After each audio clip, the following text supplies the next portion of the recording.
One fateful day, 15 years ago, their world was turned upside down. Cracks appeared, magical portals from which demons emerged. With these demons came a system of levels and abilities, so that people could resist them. People who protected their world from demons began to be called adventurers. Adventurers could choose their own fighting style, which were called classes. Mages are slow and have difficulty controlling their magic. This class is considered to be very weak and useless. He chose the high agility class, Thief. He felt that the first thing he needed to do was gain more experience and improve his survival skills. Gradually, he gained a considerable amount of experience and became one of the strongest adventurers, known as the Blade of Divine Speed.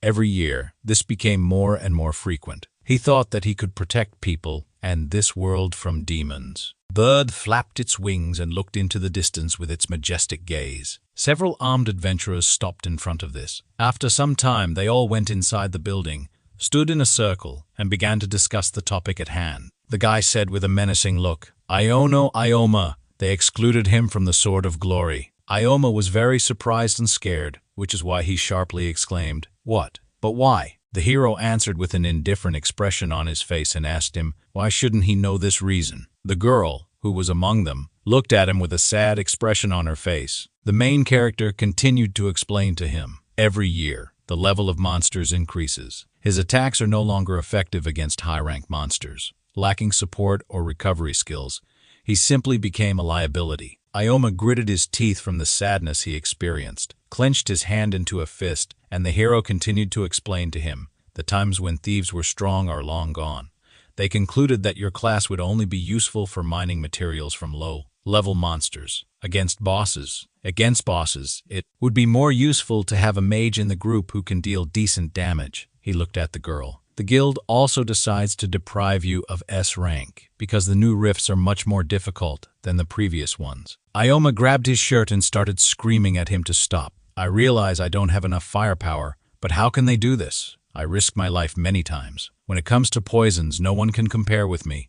Depending on the enemy, even I. But before he could finish his sentence, the hero asked him to listen. I have one request for you, he said. Ikoma looked at him hopefully and asked again in a trembling voice, is this true? He smiled back at him and walked past. Afterward, he said, after that, I will pretend we don't know each other. These words disappointed Ikoma, and he was left alone and in a terrible mood. After some time, he found himself at home, spending his days drinking a lot.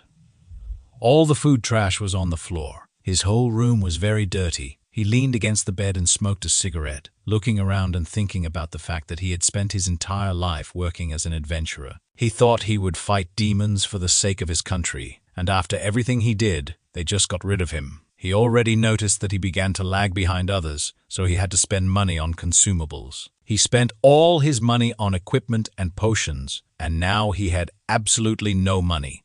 The guild also deprived him of S rank, and now he could not clear high-rank rifts. Suddenly, he saw a glowing screen on the table, and a message was sent to him. The Sword of Glory was sent to China. They managed to conquer the Dark Palace Rift. They were very happy about what was happening and hugged each other, except for the girl from their team, who stood behind with a saddened look.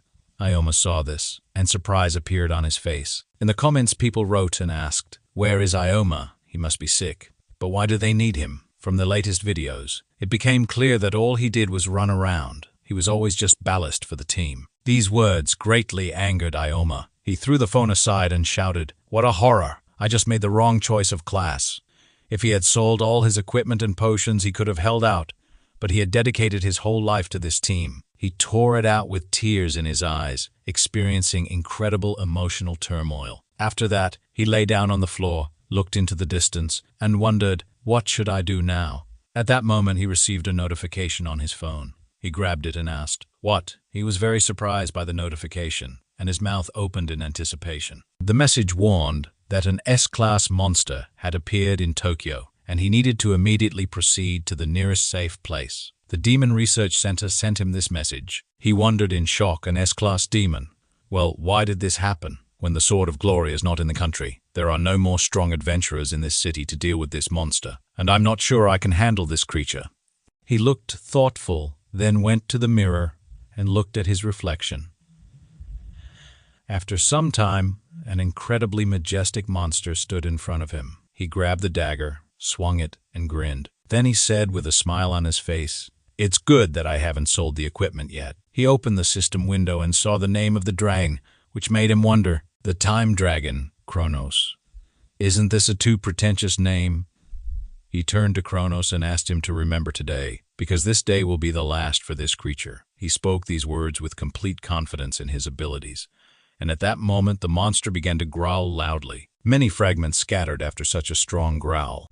Ikoma rushed to attack the monster, realizing that he was an adventurer. The residents had evacuated, and he just needed to hold out until other adventurers arrived. At that moment, the monster opened its mouth and began to attack him with fiery flames. Ikoma tried to dodge each attack, but the monster continued to act without hesitation, approaching him. He clenched his teeth out of fatigue and some fear, thinking that this was terrible because the monster was too fast. At that moment, the monster hit him with its claws, and the dagger crumbled into pieces. Ikoma turned around sharply and ran in the other direction. After some time, he stopped. A huge hole formed behind him, from which many stones fell. Everything lit up with a bright light. Ikoma noticed what was happening and weakly turned around to look behind him. Suddenly, he saw the monster again, heading towards him, which made him realize that he needed to keep his distance. After that, he straightened his arm and threw a weapon at the monster in a spell, a poison sickle. The sickle touched part of the monster's body and jumped to the side. He knew that the skin of this creature was difficult to penetrate, but for it to be so difficult, he had no idea. He was stunned with indecision, and the monster raised its hand and moved to attack him. Ikoma thought, "Their levels are too different. If I had not specialized in speed, I would have died long ago. In any case, I have no other options." He swung the weapon that was attached to the rope and began to spin it in the air, after which he cast the Thief's Claw spell. Thief's Claw spell. Thief's Claw is one of the skills of this class. With its help, the thief is able to steal an item from the enemy. Such a demon must have very powerful items. If he was lucky, he might receive a powerful weapon. At that moment, several luminous rays appeared in front of him. This bright light was visible in the reflection of his eyes. Suddenly, the monster pierced him with its powers, and he had serious wounds on his stomach. His entire body was covered in blood as it dripped from all parts of his body. He found himself dying alone near a block of stone. He grunted and coughed violently, after which his eyes began to roll back. He wondered if this was the end. He didn't see anything. They were always called heroes, but he was only able to hold out for a few minutes. He was so weak. If he survives, he will try to become stronger. Suddenly, an unknown round golden object with a rope appeared in his hand, and he asked, "What is this?" He examined it more closely and asked the question, "Did I get it with the Thief's Claw?" The system window appeared in front of him and informed him that the dial of the God of Time was mythical. This item allows you to rewind time 10 years ago. After use, this item will disappear from all timelines. His eyes widened in surprise, and he wondered, "What is this?" "A mythical class item that allows you to rewind time." He narrowed his eyes and said that this was the first time he had heard about the mythical class. "So, can I really go back in time?" The monster swung its huge hand with sharp claws at him again. Ikoma looked at it with disappointment and realized that he had no time left. He sharply grasped the dial in his hands, after which he shouted loudly, "Okay, let me turn back time." The monster's attacking hand came right toward his face. He looked at the dial with hope. At that moment, the monster pierced him right through with its sharp claw, and he flew to the side. Suddenly, he had a strange feeling. "Am I really dead?"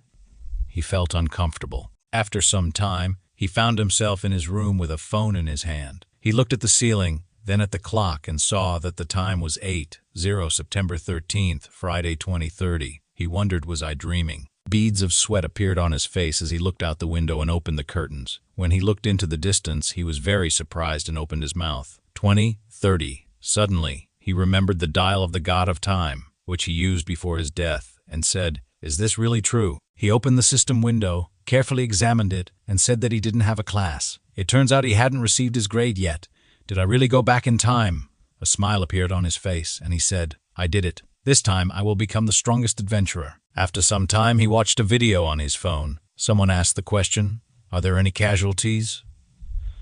An ordinary person should not enter the cracks. He brushed his teeth and watched a video. A man on a news channel reported, "The levels and sizes of monsters are constantly growing. This will be a real disaster for humanity." Ikoma realized he really was now in the world of 10 years ago. There wouldn't be so much controversy in the future. The point was that people should have a high level. The fact that he went back in time gives him an incredible advantage. He needs to get as much experience and rare items as possible. Knowledge is his main weapon. First of all, he needs to get a class. To get a class, he must first reach level 10. There are special rifts for low-level adventurers who have not yet. Ikoma received a class. These faults are not protected and are under control. He went inside one of these caves and realized that this was great. He would soon reach level 6. He was in an F-rank rift in a goblin cave. The guy screamed loudly and destroyed one of the monsters, causing the blood of the creature to spill directly onto him. After that, he turned to him with a smile on his face and said that he should be more careful. Was he not injured? Ikoma wondered. "Who is this guy?" the man asked him again. "Do you hunt alone? This is too dangerous. The goblins can surround you, and then problems will arise." Ikoma asked him, "Who are you?" He answered, "My name is Ohara Kenji. I am a warrior with a two-handed sword level 16. I help newcomers to this rift. People usually call me a guide." He smiled at him with a wide grin, and Ikoma said in bewilderment, "That's how." After that, he thought he doesn't seem like a bad guy. After some time, they continued on their way together, and Kenji said, "So, your name is Ikoma. Do you know that recently companies have been experiencing heavy losses due to problems with false reports?" He thought that being a guide would be a great hobby for his retirement, and that's what happened. Ikoma looked at him in bewilderment and wondered, will he follow me all the time? He talks so much. After a while, he destroyed the goblin and shouted with joy, "That's great! I got level 10. The system window reported, 6 experience points received. Level up to 10, 2 skill points received. Kenji smiled and patted him on the back with his hand, offering his encouragement. "Wow, you did a great job, Ikoma." Ikoma thanked him for this, and Kenji also said that he would probably make an excellent adventurer. Ikoma thought about the S-rank he once dreamed of. Kenji continued to rejoice and explained that by reaching level 10, he could get a class. He must think carefully about his choice, and if he wanted, he could ask Kenji for advice. Ikoma looked thoughtful and began to think about getting a class. The class you receive depends on the characteristics and abilities of the person. Skills can be acquired using skill points. Here's a list of skills available. Fire magic, 15 points. Search, 7 points. Fencing, 5 points. Magical support, 5 points. The night vision, 5 points. Kenji recommended the warrior class to him, and he would teach him many techniques. Although with his fighting style, the thief class suits him better. "Sounds good, doesn't it?" Kenji asked. Ikoma tried to smile back at him, but suddenly Kenji got closer to him and asked slyly, "You haven't acquired the skills yet, have you? Do you even know how to do this? Weren't you taught in class to activate acceleration and boost? Acceleration and enhancement skills increase the physical parameters of the adventurer. Of course, upgrading these skills is now in first place. However, to become the strongest adventurer, it's better not to waste skill points on such skills." Ikoma thought about it all evening and realized that he would definitely need them. Now he reached his hand toward a certain button, and suddenly Kenji shouted at him with a scared look on his face. "No, Ikoma.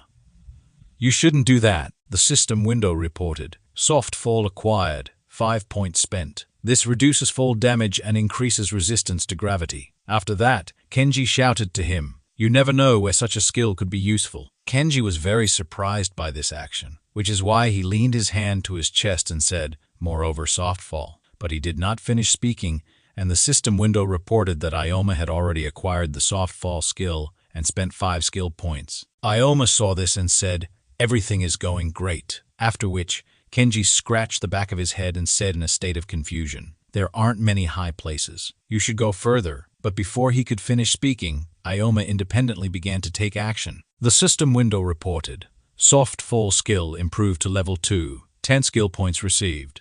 Kenji shouted, looking dumbfounded, "Wait, you shouldn't be in such a hurry." Ikoma silently continued to do what he needed, and the system reported, "Soft fall skill improved to level 3, 15 skill points spent." Kenji was beside himself with what Ikoma had done and screamed, clutching his head. No, he used up all the points on soft fall. but why didn't he listen to me? Ikoma turned to look at him in bewilderment and didn't answer. After which, Kenji rose to his feet again and stood behind him. He began to inform him that with such skills, only a swordsman or a peasant was suitable for him. Ikoma told him in response, "I won't say such a thing." The system window showed him several class options: swordsman, peasant, and gravity master. He pressed the gravity master button, a hidden class. The gravity master only appears when all points have been used for the soft fall skill. This was found much later due to the strict conditions of appearance. Even after discovering this class, no one wanted to choose it because of its weak abilities. Even 10 years later, no one has solved the mystery of this class. However, he understood the essence of this when he was an S-rank adventurer. Gravity Master is the strongest class possible. The system window asked him a question. Do you really want to choose the Gravity Master? Kenji was incredibly scared and yelled at him that he had to stop because this was a magic class. He could still become a swordsman. Ikoma answered him with confidence on his face. No, this is exactly what I want. The system window informed him that the Gravity Master class had been selected and that the skills of gravity magic and gravity control had been acquired. He clenched his hands into fists. His whole body shook, after which he jumped for joy and shouted, "I finally got this class. Great! With this class, I will definitely become the strongest adventurer in the world. But this time, I won't go through the past again." Kenji looked at him in bewilderment and said, "Ikoma, the magic class is not suitable for you. There's a high probability that you won't live long. This class is very difficult to fight with, so it's better for you not to become an adventurer. Melee classes are considered much stronger than others." Suddenly, he screamed loudly, and Kenji, in a state of shock, shouted to him, "What?" After that, several more loud sounds were heard. The girl was lying on the ground, spying on what was happening with one eye. It turned out that it was a goblin with a sword in his hand. The system window reported, "Red Hood, level 17. Kenji asked with fear on his face, "Are they joking? Where does a monster of such a high level come from?" The goblin headed towards him. He hugged the girl, who was covered in tears, and shouted, "This monster appears very rarely. He was here because he wasn't confident in his abilities in a real battle. And if they escape, what a horror! The adventurers here are no higher than level 10. I have to do something." Suddenly, he started screaming, "Ikoma, you should run quickly. I'll distract the monster." He grabbed the sword in his hands and rushed to the attack. Ikoma looked at this and said, "Red Hood, O'Hara won't be able to overcome this." Kenji approached the monster closely and began to defend himself with his sword. But suddenly, the goblin attacked him, and he started to fall down. There were many loud sounds from their battle, and Ikoma realized that Kenji was clearly not used to fighting opponents of this level or higher. Kenji looked away and shouted, "Is there anyone above level 15 who is ready to help in the battle?" People around them wondered while watching their battle. Is he level 16? He probably won't be able to cope with such a strong opponent. He has such a strong opponent. He has such a strong enemy. One mistake, and he's dead. Ikoma realized, standing behind the rest of the people, that he couldn't help. His level was too high for him, and he couldn't properly see his movements. His gravity magic was still too weak, and he didn't know much about his abilities yet. Suddenly, he remembered how Kenji, with a smile on his face, had told him to be careful and asked if he was injured. Because of this, he felt sad and said that he couldn't leave such a good guy. To be honest, he liked him. At that moment, he grabbed the sword and went to his aid, shouting that he couldn't just throw it away. Kenji noticed him and shouted, "Ikoma, you shouldn't come here. This monster is too strong for you. Your magic class is very weak. With such a difference in strength, you'll simply die." Ikoma shouted, "Red Hood." After that, he looked at the monster and said that he would test his new powers on this creature. He was willing to risk his second life to find out what the strongest class was capable of. If they couldn't overcome it, he didn't think they'd have a chance to escape. He hoped his class wouldn't let him down. At that moment, the monster rushed with a growl, not far from Kenji, who froze in fear. Kenji screamed, "Ikoma, you should run." The monster was heading straight for him with its sword outstretched. The weak point of magic classes is the lack of physical abilities. Mages are heavily dependent on the help of other classes. However, the Gravity Master is not like that. The Gravity Master is not like that. The Gravity Master can improve physical parameters in exchange for mana. He used the spells Gravity Control and Gravity Weakening. after which purple magical rays began to penetrate from his body. He looked menacingly at the monster, and it stopped in front of him. Kenji opened his mouth in surprise and wondered, is he moving so fast? He reduced gravity and thereby increased his speed, but his movements became predictable. It didn't matter what the enemy did as long as he could read movements. The monster attacked him with a malicious expression on its face, showing him its fangs and swinging its sword in a jump. But Ikoma continued to think, in my past life I won more than 1,000 fights using only my speed. At that moment, he attacked the monster in the stomach, and the blood of the creature spilled. His whole body was covered in bloody wounds and abrasions. Kenji continued to be perplexed by what was happening and asked, having a low-level magic class, he was able to injure the Red Hood. Gravity Master is a special class with high physical performance. Thanks to good control over mana and with the necessary skill, the potential of this class reaches unprecedented heights. In the early stages, the movement of monsters is very predictable. With the help of its speed, you can evade the attacks of this creature as much as you like. Kenji, with a stunned look, said to him, Ikoma, he just... But before he could finish speaking, a scream rang out.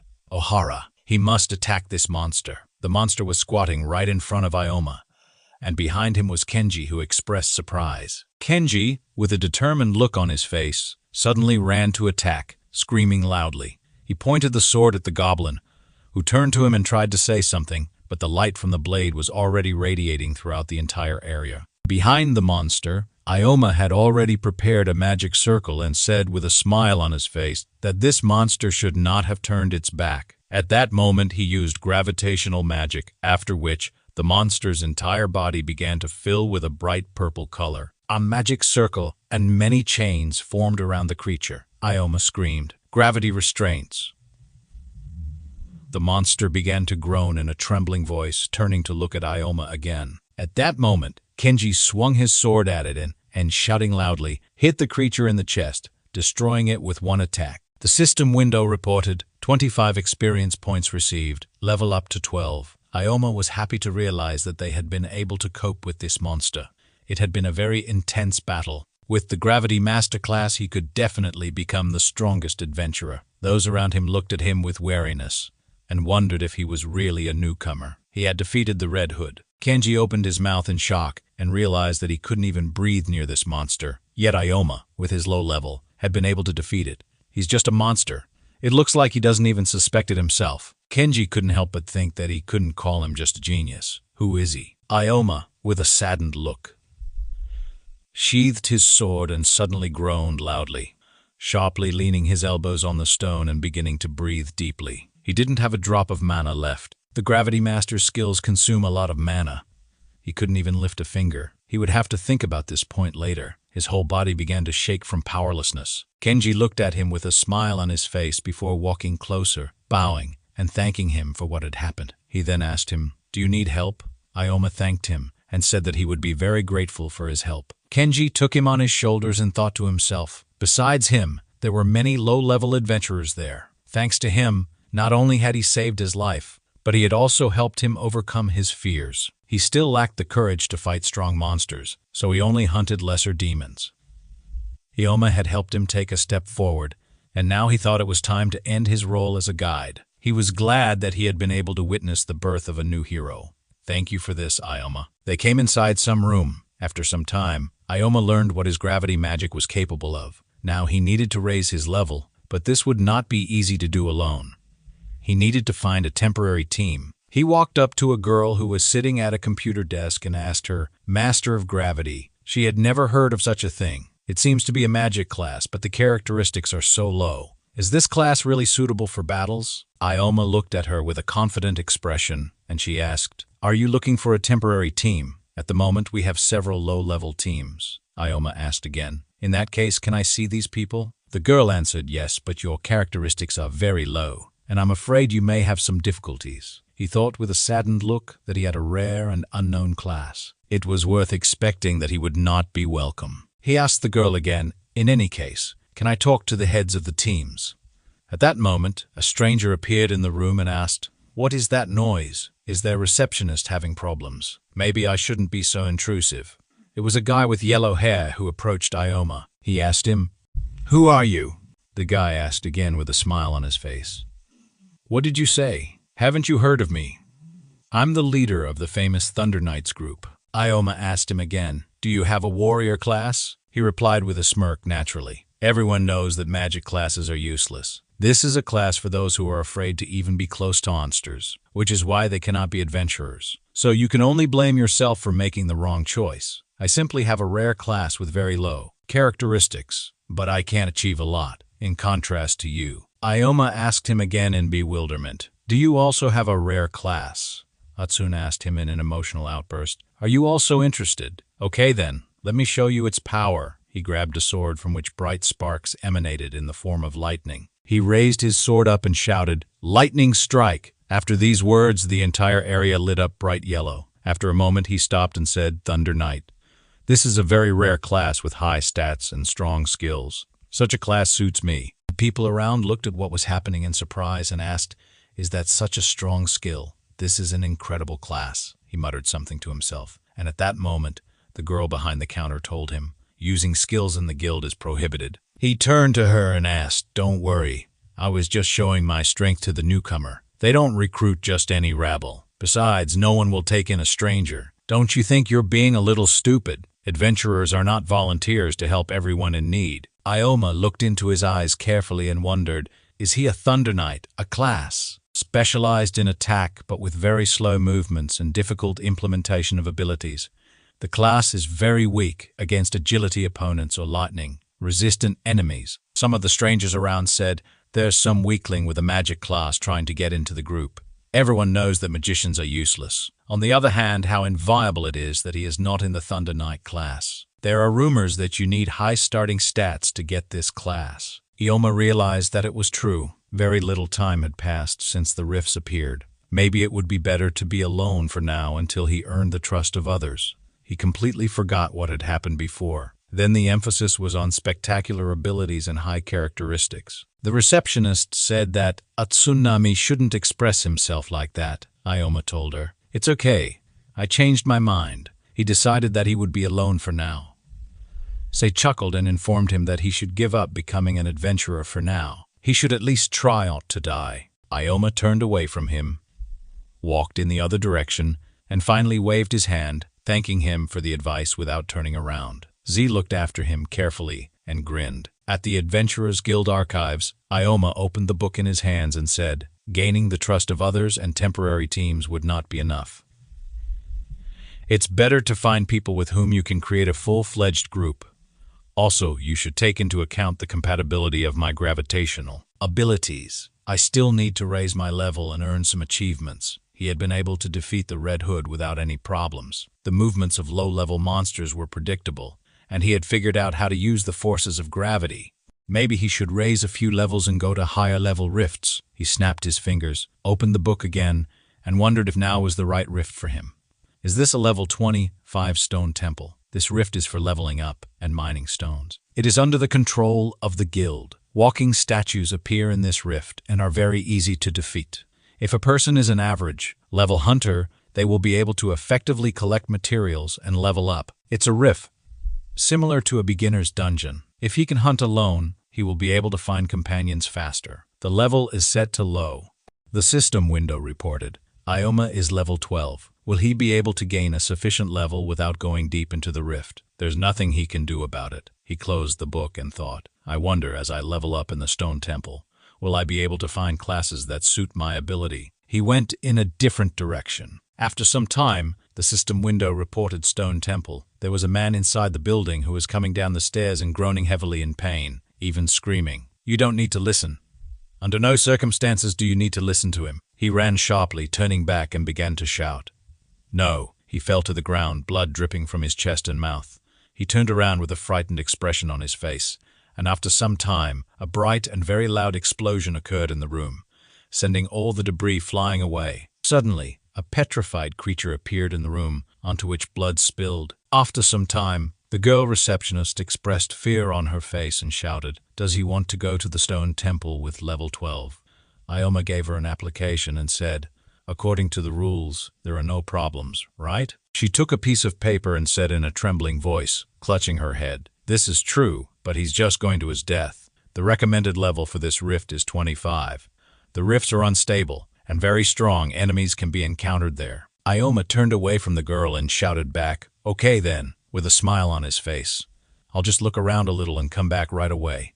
He cannot become stronger without risks. He has no other choice but to defeat strong monsters." All this for the sake of leveling up. He stepped into the magical portal with his foot. "Okay, I won't stay long. If I defeat at least one monster, I will be able to increase my level." He was passing by stone statues when suddenly one of them began to make loud noises and swung a sword at him. Ikoma was dumbfounded by the sounds he heard and mockingly thought, "What a cheap trick." At that moment, a system window made of pixels appeared in front of him, and he wondered level 20. He turned to the monster, which could not hit him with the blade, and said, "I think this is enough for me." The monster kept trying to attack him, swinging its sword, but Ikoma had the ability to quickly dodge this creature. With a calm expression on his face, he said, "That was quite close." After which, he grinned and looked into the face of the stone statue that threatened to attack him. He used a spell to weaken gravity, and bright magical sparks appeared around his body. He then made a sudden movement and began to run in the other direction. The monster was dumbfounded. With this level, it was not his opponent. He could easily read the movement of this monster. After these thoughts, he attacked the monster, making sudden movements with his hand and hitting the creature several times. But the monster just laughed, and Ikoma realized that it was strong, but it was only good in defense. The monster again began to pounce on him, growling loudly, but Ikoma asked the monster a question. Even knowing that he is many times faster, it still mindlessly flies into the attack. He took advantage of the weakening by gravity again, and magical sparks began to appear from his body. After which, they headed towards the monster, and he screamed again, "Double gravity." After using these spells, he plunged his sword straight into the monster's chest. The end of the sword glowed with a bright light, and a moment later, the monster's body was divided into two parts and collapsed to the ground. Ikoma looked at this and thought about reducing the pressure by half and accelerating, then removing the reduction right before the impact, resulting in a rather powerful attack. He gained 25 experience points, leveled up to 16, and gained 8 skill points, leveled up to 16 and gained 8 skill points. He was surprised when he realized that he was able to raise several levels at once and also received skill points. He decided to take care of these first. The system window informed him that upgrading gravity magic to level 2 costs 10 points. The skill allows you to use gravity magic and improves gravity control to level 2, enabling you to control the owner's gravity. He looked thoughtful and continued to think. Now, he only had enough points for one skill. He relied on gravity control more often, so he decided to choose that one. He pressed the button, and the system window informed him that the gravity control skill had been upgraded to level 2. He spent 10 skill points. This made him happy, and he wondered, now I can control the direction of pressure, not just change the weight. The system window tells him that, in addition to controlling the pressure, it allows him to select the direction of this same pressure.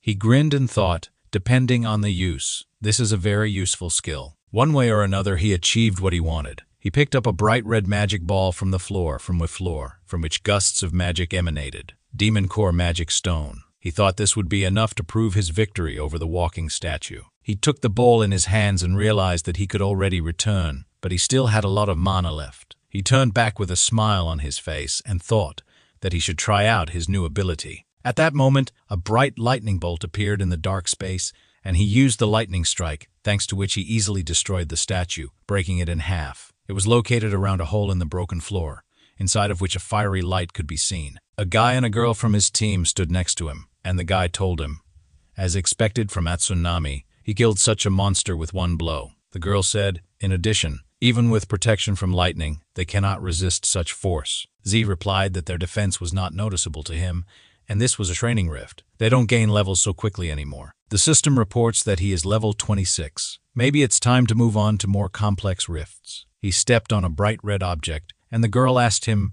by the way, do you remember that mage from the guild? Don't you think he went a little overboard? He turned to her and answered with a smile on his face. He only said this out of good intentions. If he went into the rifts, he could simply die. Therefore, you should not entertain him with false hopes. After that, he approached the guy from the team and asked him if he thought he did wrong.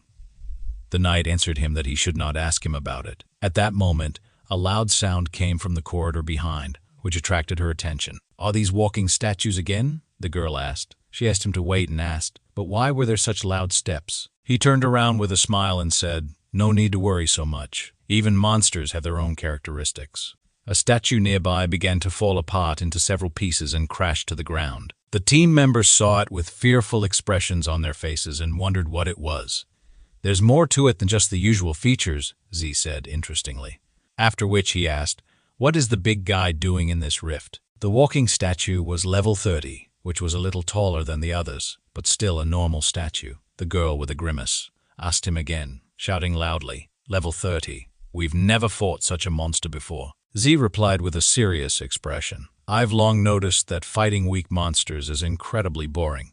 I'm a Thunder Knight, and I'm much stronger than other adventurers of my level. Great, I'm ready to fight it." Durl asked him to show her what a walking cobblestone is capable of. He assumed a defensive position, standing in front of the guys on his team, and fully prepared for battle. The stone statue swung its sword and plunged it into the ground. A small rift formed on the ground. The knight saw this and frowned, asking, "Can we really cope with this statue?" Tsunami looked at him with a smile and asked, "If the three of us can't overcome this?" With these words, he took the sword out of its sheath and said, "No matter what level it is, it still remains an ordinary walking statue." The statue's movements were slow and predictable. Suddenly, the statue noticed him and noisily tried to hit him, but he managed to dodge the attack. Tsunami clenched his sword tighter and mocked. It may have increased its speed, but the gap between attacks remains the same. At the same moment, he ran towards the statue and, with all his strength, struck with thunder. Confidently, Tsunami asks the statue if it now understands the difference in strength, but the walking statue clutches the sword in its hand and then raises it to strike. Tsunami sees this and thinks that these pathetic attempts are already starting to irritate him. "You just need to get closer and strike," he thinks. But the statue notices him and attacks sharply. He is thrown aside, exclaiming in pain. What kind of monstrous force is this? Although the level is a little higher than usual, why is it so strong? A girl, Karen, appears nearby and calls out to him with excitement, but Tsunami orders her not to be distracted from the enemy. The girl then pays attention to the walking statue, which approaches her and hits her with the sword. The knight sees this, runs to help and shouts to her, "Karen!" But suddenly the statue throws him aside. Karen also screams his name. "Go!" He sees Go falling to the ground and thinks in horror, what is happening? Why? What kind of monster is this? Anyway, is he scared? Hey, he's the strongest adventurer.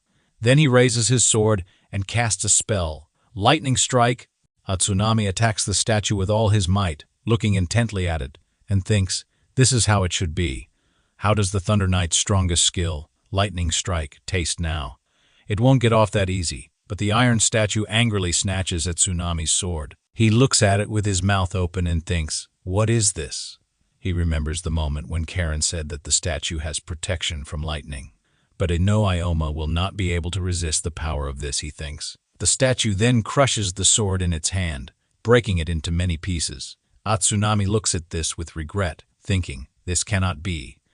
Tears appear in his eyes as he thinks it's just a dream, right? The statue begins to slowly walk towards him, raising the sword over him. Tsunami begins to ask the walking statue not to do this. The statue must stop. I don't want to die in a place like this. Suddenly, he falls to his knees in front of the statue and tearfully asks for mercy. He puts his forehead to the ground, begging not to be killed. When the walking statue raises the sword above his head, Ikoma suddenly jumps out from the side and loudly pronounces a spell to weaken gravity. The statue's hand freezes, not understanding what is happening. It turns to Ikoma and asks a question in its language. Ikoma lands on the floor, looks closely at the statue and thinks, everything will not be so simple. Tsunami looks at Ikoma in surprise and realizes that he is the newcomer from the guild. Ikoma stands with his back to him, says nothing. Tsunami starts shouting in irritation. What is he doing? There is no way he can cope with such an opponent. Ikoma thinks about it and answers right. The information board notes that Ikoma is level 16. He continues to think. The difference in level is too great. The information window again notes that the walking statue is level 30. It continues to get angry and growl. Ikoma thinks that by devouring adventurers and other monsters, it was able to evolve to a new and unique state. He thinks it's a little big. Then he takes the sword out of its sheath and thinks, I still have a lot of mana, so it will be enough for one more battle. It's better not to delay this. With these thoughts, he points his sword straight at the walking statue. Tsunami asks him in disbelief if he really hopes to defeat this giant. We need to escape as soon as possible. Even the three of us can't handle it, he says. At this time, Karen and Go are lying on the ground and looking at each other. Ikoma doesn't listen to him and casts a spell to weaken gravity. The statue begins to growl and move slowly. Ikoma begins to run around it. The walking statue, with a roar, tries to follow him, but Ikoma stands with his feet on the ceiling and falls from above directly onto the statue, attacking it with his sword. The statue growls in surprise. Tsunami watches this and thinks, this cannot be happening. This newcomer also has a magic class. Where does he get such power from? At this time, Ikoma looks at the statue and thinks, for his level he is very slow. Gravity control is quite enough, but I can't do enough damage. The walking statue is a defensive type monster. Moreover, due to the difference in level, it receives virtually no damage. It takes too much mana. To maintain gravity control, we can't wait any longer. Moments later, the statue raises its sword over Ikoma and roars loudly. Ikoma moves back a little and thinks, I have no choice but to rely on the last attack. He then stabs the statue, which growls and slowly turns around. At this time, Tsunami looks at him with disappointment. He hoped that he would be able to quickly defeat the walking statue alone, but it seems that the defense is higher than he expected. Ikoma carefully looks at the statue and wonders. Weakening gravity consumes too much mana, but without this skill, I definitely won't be able to cope with it. There is no need to delay this. We need to end this quickly. He stabs the statue several times. He pushes off the ground, jumps up, and punches in the air. When he lands, the statue, with a menacing roar, reaches out to him with its hand. But Ikoma begins to run and jumps on it. He climbs onto the head of the statue. Tsunami looks at this in bewilderment and wonders where this speed comes from. Does a magician have such skills? Ikoma jumps and thinks that with the second level of gravity control, he has gained a new skill. He thinks it's time to try it out. He then casts a gravitational shift spell. Afterwards, he ends up on the ceiling and notes that he used gravity shift on himself. Interesting effect. It's time to finish this. He then starts casting another spell, double gravity. Due to the forces of double gravity, he will fall at incredible speed. Immediately after this, Ikoma begins to fall directly onto the snarling statue and thinks with excitement, this is the end. Meteor fall! But when he lands, he sees that a large crack has formed on the statue and it collapses with a loud roar. The information window specifies that 524 experience points have been earned. The level has increased to 23 and 14 skill points have been received. Ikoma turns around and asks, how is Tsunami doing? He had just defeated an enemy twice his strength. With these words, he puts the sword back into its sheath and sighs, quickly sitting down on the floor. The information window clarifies that soft fall belongs to the third level. It reduces fall damage and increases gravity resistance. Ikoma leans on a pile of stones and thinks that he has again used up too much mana. At this time, Tsunami looks at him and thinks, what incredible power. His lightning strike didn't even leave a scratch on the statue. He didn't expect that of all people. It would be Ikoma who would save him. He asks why Ikoma saved him. He had told him so much at the guild. Then the thought suddenly comes to him. Does he really want to take revenge by disgracing him? At that moment, Ikoma approaches him and asks, is he okay? Can he get up? At first, Tsunami looks displeased, but then he is surprised and smiles shyly, offering his hand and thanking Ikoma for saving his life. After a while, the sun is shining outside and the weather is clear. At the Adventurers Guild, the administrator asks Ikoma with great surprise, did you meet a walking statue of the 30th level and also win? Ikoma calmly replies that it is true, but the administrator says she doesn't believe him. He's still a newbie and he also went there alone. But Ioma hands her a large red ball and says that he thinks this will be enough to prove it. The girl takes the ball in her hand and replies, "It's big. Looks like a level 30 stone, although it's a little suspicious. I'll record your achievement. Do you want to sell this stone? I can't say for sure, but the price could be as high as 200,000 yen. Ioma replies that this will be enough for a start. After a while, he hears someone calling his name. He turns around and sees Tsunami Ichinose standing in front of him. He smiles and says that he has been looking for him for a long time. He wants to thank him again for saving him. He also came today to give good news. Ioma asks, "News?" Everything explains that he wants to recruit him into the Knights of Thunder. Ioma can't believe it. He was invited to become a Thunder Knight. This is the strongest group of newcomers. Tsunami Ichinose continues to say that Ioma is not a bad guy after all. He was very lucky. Many can only dream about this. Any can only dream about this.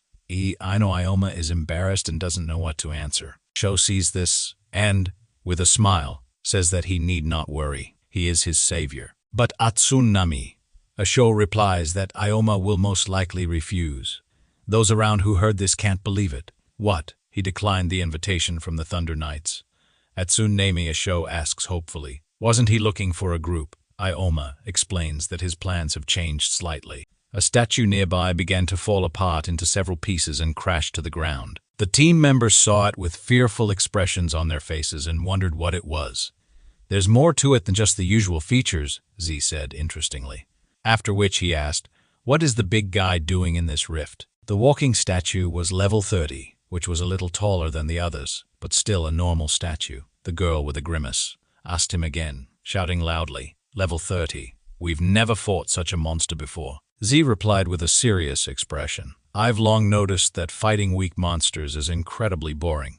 I'm a Thunder Knight, and I'm much stronger than other adventurers of my level. Great, I'm ready to fight it." The girl asked him to show her what a walking cobblestone is capable of. He assumed a defensive position, standing in front of the guys on his team, and fully prepared for battle.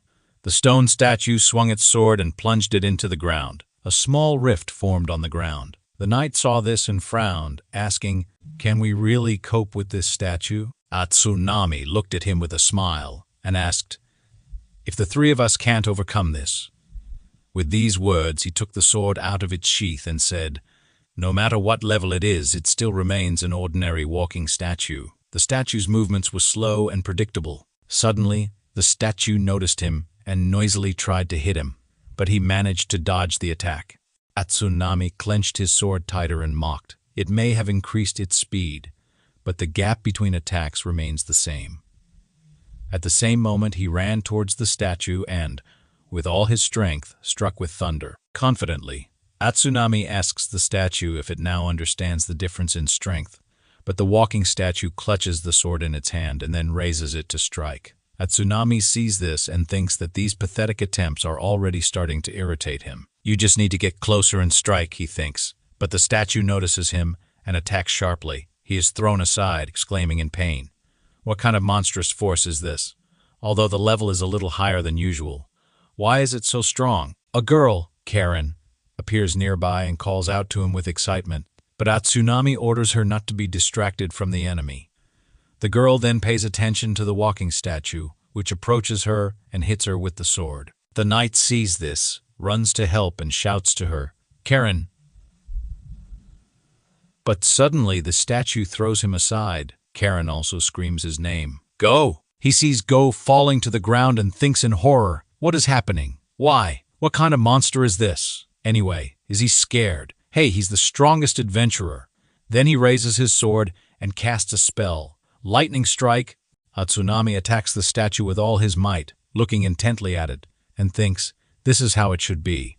How does the Thunder Knight's strongest skill, lightning strike, taste now? It won't get off that easy, but the iron statue angrily snatches at Tsunami's sword. He looks at it with his mouth open and thinks, what is this? He remembers the moment when Karen said that the statue has protection from lightning.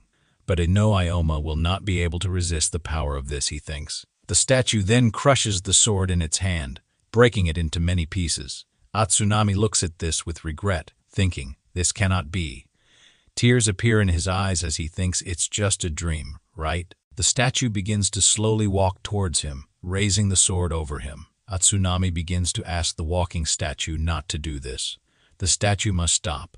I don't want to die in a place like this. Suddenly, he falls to his knees in front of the statue and tearfully asks for mercy. He puts his forehead to the ground, begging not to be killed. When the walking statue raises the sword above his head, Ikoma suddenly jumps out from the side and loudly pronounces a spell to weaken gravity. The statue's hand freezes, not understanding what is happening. It turns to Ikoma and asks a question in its language.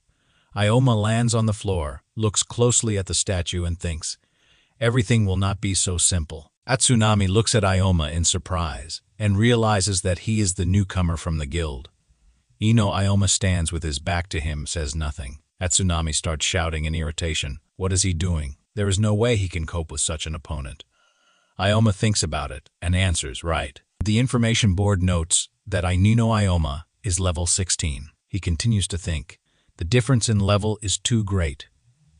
The information window again notes that the walking statue is level 30. It continues to get angry and growl. Ikoma thinks that by devouring adventurers and other monsters, it was able to evolve to a new and unique state. He thinks it's a little big. Then he takes the sword out of its sheath and thinks, I still have a lot of mana, so it will be enough for one more battle. It's better not to delay this. With these thoughts, he points his sword straight at the walking statue. Tsunami asks him in disbelief if he really hopes to defeat this giant. We need to escape as soon as possible. Even the three of us can't handle it, he says. At this time, Karen and Go are lying on the ground and looking at each other. Ikoma doesn't listen to him and casts a spell to weaken gravity. The statue begins to growl and move slowly. Ikoma begins to run around it. The walking statue, with a roar, tries to follow him, but Ikoma stands with his feet on the ceiling and falls from above directly onto the statue, attacking it with his sword. The statue growls in surprise. Tsunami watches this and thinks, this cannot be happening. This newcomer also has a magic class. Where does he get such power from? At this time, Ikoma looks at the statue and thinks, for his level he is very slow. Gravity control is quite enough, but I can't do enough damage. The walking statue is a defensive type monster. Moreover, due to the difference in level, it receives virtually no damage. It takes too much mana. To maintain gravity control, we can't wait any longer. Moments later, the statue raises its sword over Ikoma and roars loudly. Ikoma moves back a little and thinks, I have no choice but to rely on the last attack. He then stabs the statue, which growls and slowly turns around. At this time, Tsunami looks at him with disappointment. He hoped that he would be able to quickly defeat the walking statue alone, but it seems that the defense is higher than he expected. Ikoma carefully looks at the statue and wonders. Weakening gravity consumes too much mana, but without this skill, I definitely won't be able to cope with it. There is no need to delay this. We need to end this quickly. He stabs the statue several times. He pushes off the ground, jumps up, and punches in the air. When he lands, the statue, with a menacing roar, reaches out to him with its hand. But Ikoma begins to run and jumps on it. He climbs onto the head of the statue. Tsunami looks at this in bewilderment and wonders where this speed comes from. Does a magician have such skills? Ikoma jumps and thinks that with the second level of gravity control, he has gained a new skill. He thinks it's time to try it out. He then casts a gravitational shift spell. Afterwards, he ends up on the ceiling and notes that he used gravity shift on himself. Interesting effect. It's time to finish this. He then starts casting another spell, double gravity. Due to the forces of double gravity, he will fall at incredible speed. Immediately after this, Ikoma begins to fall directly onto the snarling statue and thinks with excitement, this is the end. Meteor fall! But when he lands, he sees that a large crack has formed on the statue and it collapses with a loud roar. The information window specifies that 524 experience points have been earned. The level has increased to 23 and 14 skill points have been received. Ikoma turns around and asks, how is Tsunami doing? He had just defeated an enemy twice his strength.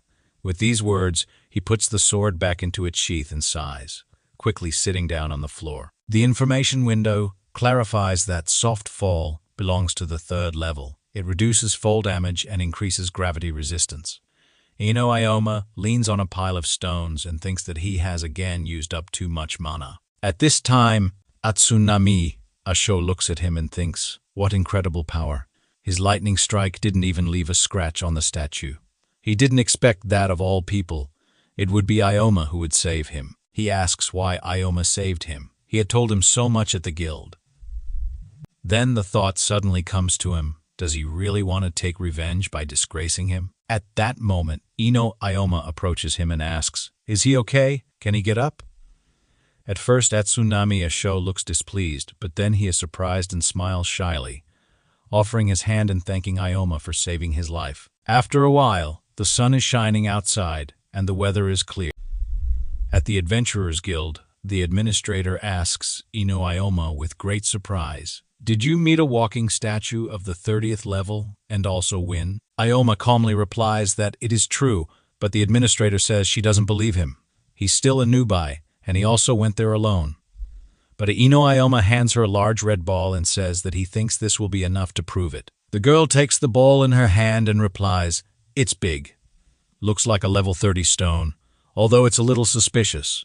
I'll record your achievement. Do you want to sell this stone? I can't say for sure, but the price could be as high as 200,000 yen. Ikoma replies that this will be enough for a start. After a while, he hears someone calling his name. He turns around and sees Atsunami Asho standing in front of him. He smiles and says that he has been looking for him for a long time. He wants to thank him again for saving him. He also came today to give good news. Ikoma asks, news? Everything explains that he wants to recruit him into the Knights of Thunder. Ikoma can't believe it. He was invited to become a Thunder Knight. This is the strongest group of newcomers. Atsunami Asho continues to say that Ikoma is not a bad guy after all. He was very lucky. Many can only dream about this.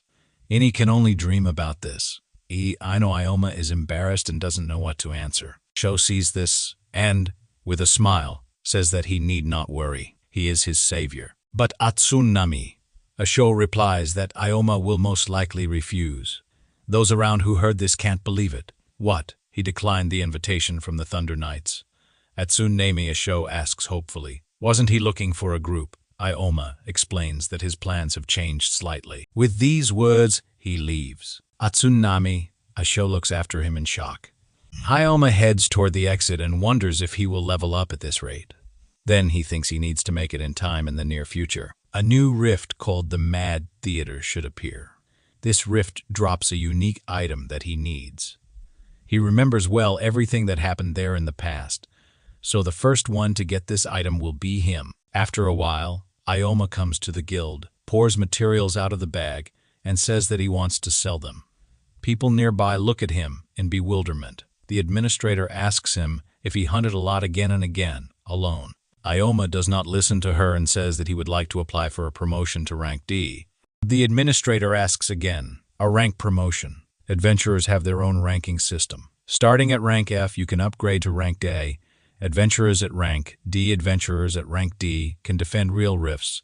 The administrator politely finds out that Ikoma must be at least level 25 to do this. He insists that he has the level to do it. The information window shows that Ikoma is level 26. The administrator sees this and exclaims in bewilderment, how did you raise the level so quickly, even though you're a loner with a magic class? Why are you leveling up so fast? How strong is the Master of Gravity? Ikoma reminds her that he can already get ranked. He remembers that his strength is determined not only by class, but he was also S-Rank. He has a decade's worth of experience and knowledge. It may look strange, but he needs to level up as soon as possible. Having received rank D, he will have access to many useful rifts. Besides, having a D rank will make it much easier to receive assignments. After all, in the near future, a Mad Theater rift should appear. In this rift, you can get unique weapons. In the past, an adventurer who received this weapon suddenly gained incredible strength. After this, he went mad and began killing adventurers. He couldn't afford for such a weapon to fall into the wrong hands again. Therefore, he needs allies to clear the rift. He looks at the people passing by and continues to reason that a large group will only slow him down. You should choose your allies with care. It seems a group of 2 people will be enough, he thinks. You need to find someone who will go well with gravity magic and has a sufficient level of skills. It is also possible for him to be a loner and agree to his terms. And he has many conditions. I wonder if he can even find such a person. He doesn't have much time. In any case, he should visit other guilds as well. He spent almost the entire day going around the guilds of the city. This is the 4th guild. Maybe we should lower the selection criteria a little, he thinks. With these words, he enters one of the guilds and immediately hears a girl screaming that she cannot believe that the girl opposite her is so useless. The girl with blue hair looks pitifully and asks A to forgive her. I furiously asks why she needs her apology. Ikoma looks at them in surprise and thinks, is it a quarrel? Ai continues to scream that she is kicking Satsuki out of the group. Satsuki tearfully makes an excuse and says that next time she will try harder, but Ai interrupts her and sharply replies that her skills are very weak and useless. What happens if she puts in a little more effort? For such efforts, she could demand monetary compensation from her. Satsuki looks at her pitifully and wants to say something, but then she simply lowers her head. Ikoma looks at the girls and remembers himself in the past. He thinks he knows this feeling very well, but he shouldn't interfere in choosing allies. One should not rely on feelings of pity or mercy. Ai continues to scold Satsuki and says that the class she can choose is real trash, complete nonsense, absolutely useless, just like her. To be honest, as soon as I heard about her shaman class, I should have kicked her out even then. Hearing this, Ikoma stops and thinks, shaman. Ai advises the girl that she should apply for a job as an adventurer. At this time, Ikoma continues to think that the shaman class is perfect for a gravity master. Moreover, the skills of this class will play an important role in the battle with the boss of the Mad Theater. Suddenly, Ai notices him and asks displeased what he is looking at. This is not a performance, she says. He apologizes and says his name is Ikoma. The information window specifies that his adventurer status and is a gravity master rank D, level 26. Ikoma clarifies that he came to this guild to find an ally. Ai ponders his words. He has the status of a D-rank adventurer. It's real luck that they just have an opening. Then, she smiles sweetly and happily says that they have one free spot on the team. But at this moment, Ikoma approaches Satsuki and asks her to team up with him. She looks at him and can't believe it. Ai also exclaims in rage. What? Ikoma thinks that he is lucky that he was able to find her. He can't miss this chance. Ai continues to insist that this girl's class is absolutely useless. He had better join them, she says. Satsuki regretfully replies that she would gladly accept his offer. But he is a D-rank adventurer, and she's only level 10. Ikoma grabs her hand and immediately calms her down. The level problem can be easily solved. I need your strength, he says. Satsuki doesn't believe him and says that she is very weak and will only get in his way. Ikoma explains that he will help her with this. She continues to object, but says she's not at all sure. Maybe it would be better for me to quit my job as an adventurer, she thinks. Ikoma energetically asks for some time. I will definitely help you become more confident, he says. Satsuki sheepishly agrees. If you really don't mind, then let him take care of me. Ai hears this and says indignantly, she really is useless. Let him try not to regret his choice. The girl next to her sighs in disappointment. This is a failure. Ikoma passes by and thanks her for her advice, adding that he thinks he knows his class much better than her. Satsuki follows him, and Ai looks after them with resentment. After some time, Ikoma continues to think that the weaknesses of shamans can be compensated with the help of gravity magic. Plus, Satsuki's curses will be incredibly useful when fighting the boss of the Mad Theater. As long as she is with him, there's no doubt that they will get the weapon. After a while, sitting at the table, she introduces herself. Her name is Kizuragi Satsuki. I'm glad to meet you, she says. Ikoma also replies that he is glad to meet her. Satsuki continues and asks, is everything really okay? Our shaman class is very weak. Ikoma tries to calm her down. I also have a magic class which everyone considers useless, but I can definitely say that in a few years everything will change, he says. Kizuragi Satsuki asks with hope. Right, Ikoma confirms this, of course. Now we must discuss our strategy before the rift appears, he says. Satsuki supports him. Okay, what kind of training rift could we head to? But Ioma interrupts her. No, I want to discuss a strategy for clearing a new. The rift that will appear in the near future will be a level 30 rift called the Mad Theater. Kisaragi Satsuki couldn't believe it. Such a high-level rift. Will it be an unknown rift? The unknown rift is the exact opposite of training rifts. There is practically no information about such faults. This is silly. She's only level 17, besides having a weak class. But Ioma hastened to explain to her that she should not be afraid of the dangers. He is always ready to help her. He knows everything about this rift thanks to the books he read in his past life. They are well prepared to clear this rift. If they are on the same team, then he can confidently say that they will be able to get through this rift. She can trust him. He's sorry for his lack of restraint. He just really needs the item from this rift. Satsuki listened to him carefully and clarified what he meant. In the near future, Ioma put his finger to his lips and replied that he could not tell all the details about his rare item. Let it remain a secret. But Kisaragi Satsuki insisted that it was impossible to predict where and when a new rift would appear. Suddenly, a notification sound was heard, and all the people in the room started looking at their phones. Ioma and Satsuki also picked up their phones and saw that the Fault Research Center had sent them a warning that a new fault had appeared in Tokyo. Satsuki was surprised. A new rift appeared not far from here. Ioma rejoiced at the news, just in time. She began to wonder if that was why they were sitting here, but Ioma did not answer anything, only saying that they would go there tomorrow. For a week, no one would dare to go there without information, so the path to the boss would be clear. The next day, they walked through the empty city and were very surprised.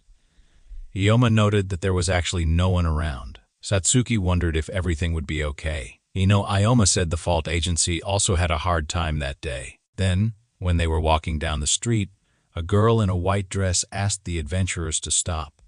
She really asked them to get any information, be it the internal structure of the rift or the boss's skills. They must return alive. You can easily die in an unknown rift. A few moments later, they came to the rift. Satsuki turned to Ioma and asked, "You're going to completely clean this up, right?" He replied that if he had told the truth, they would definitely not have been allowed in. Then, they entered the rift.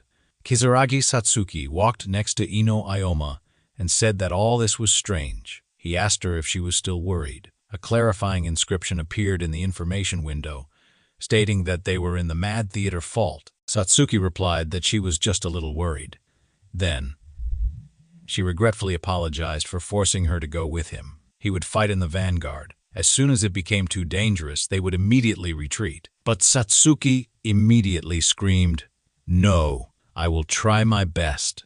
I can fight in close combat. I can even act as bait if necessary." Ioma hurried to stop her. She shouldn't say that. Her curses will be enough. Kisaragi Satsuki explained in frustration that her curses were quite weak. Then, Ioma clarified that he had also mastered the skill of draining mana.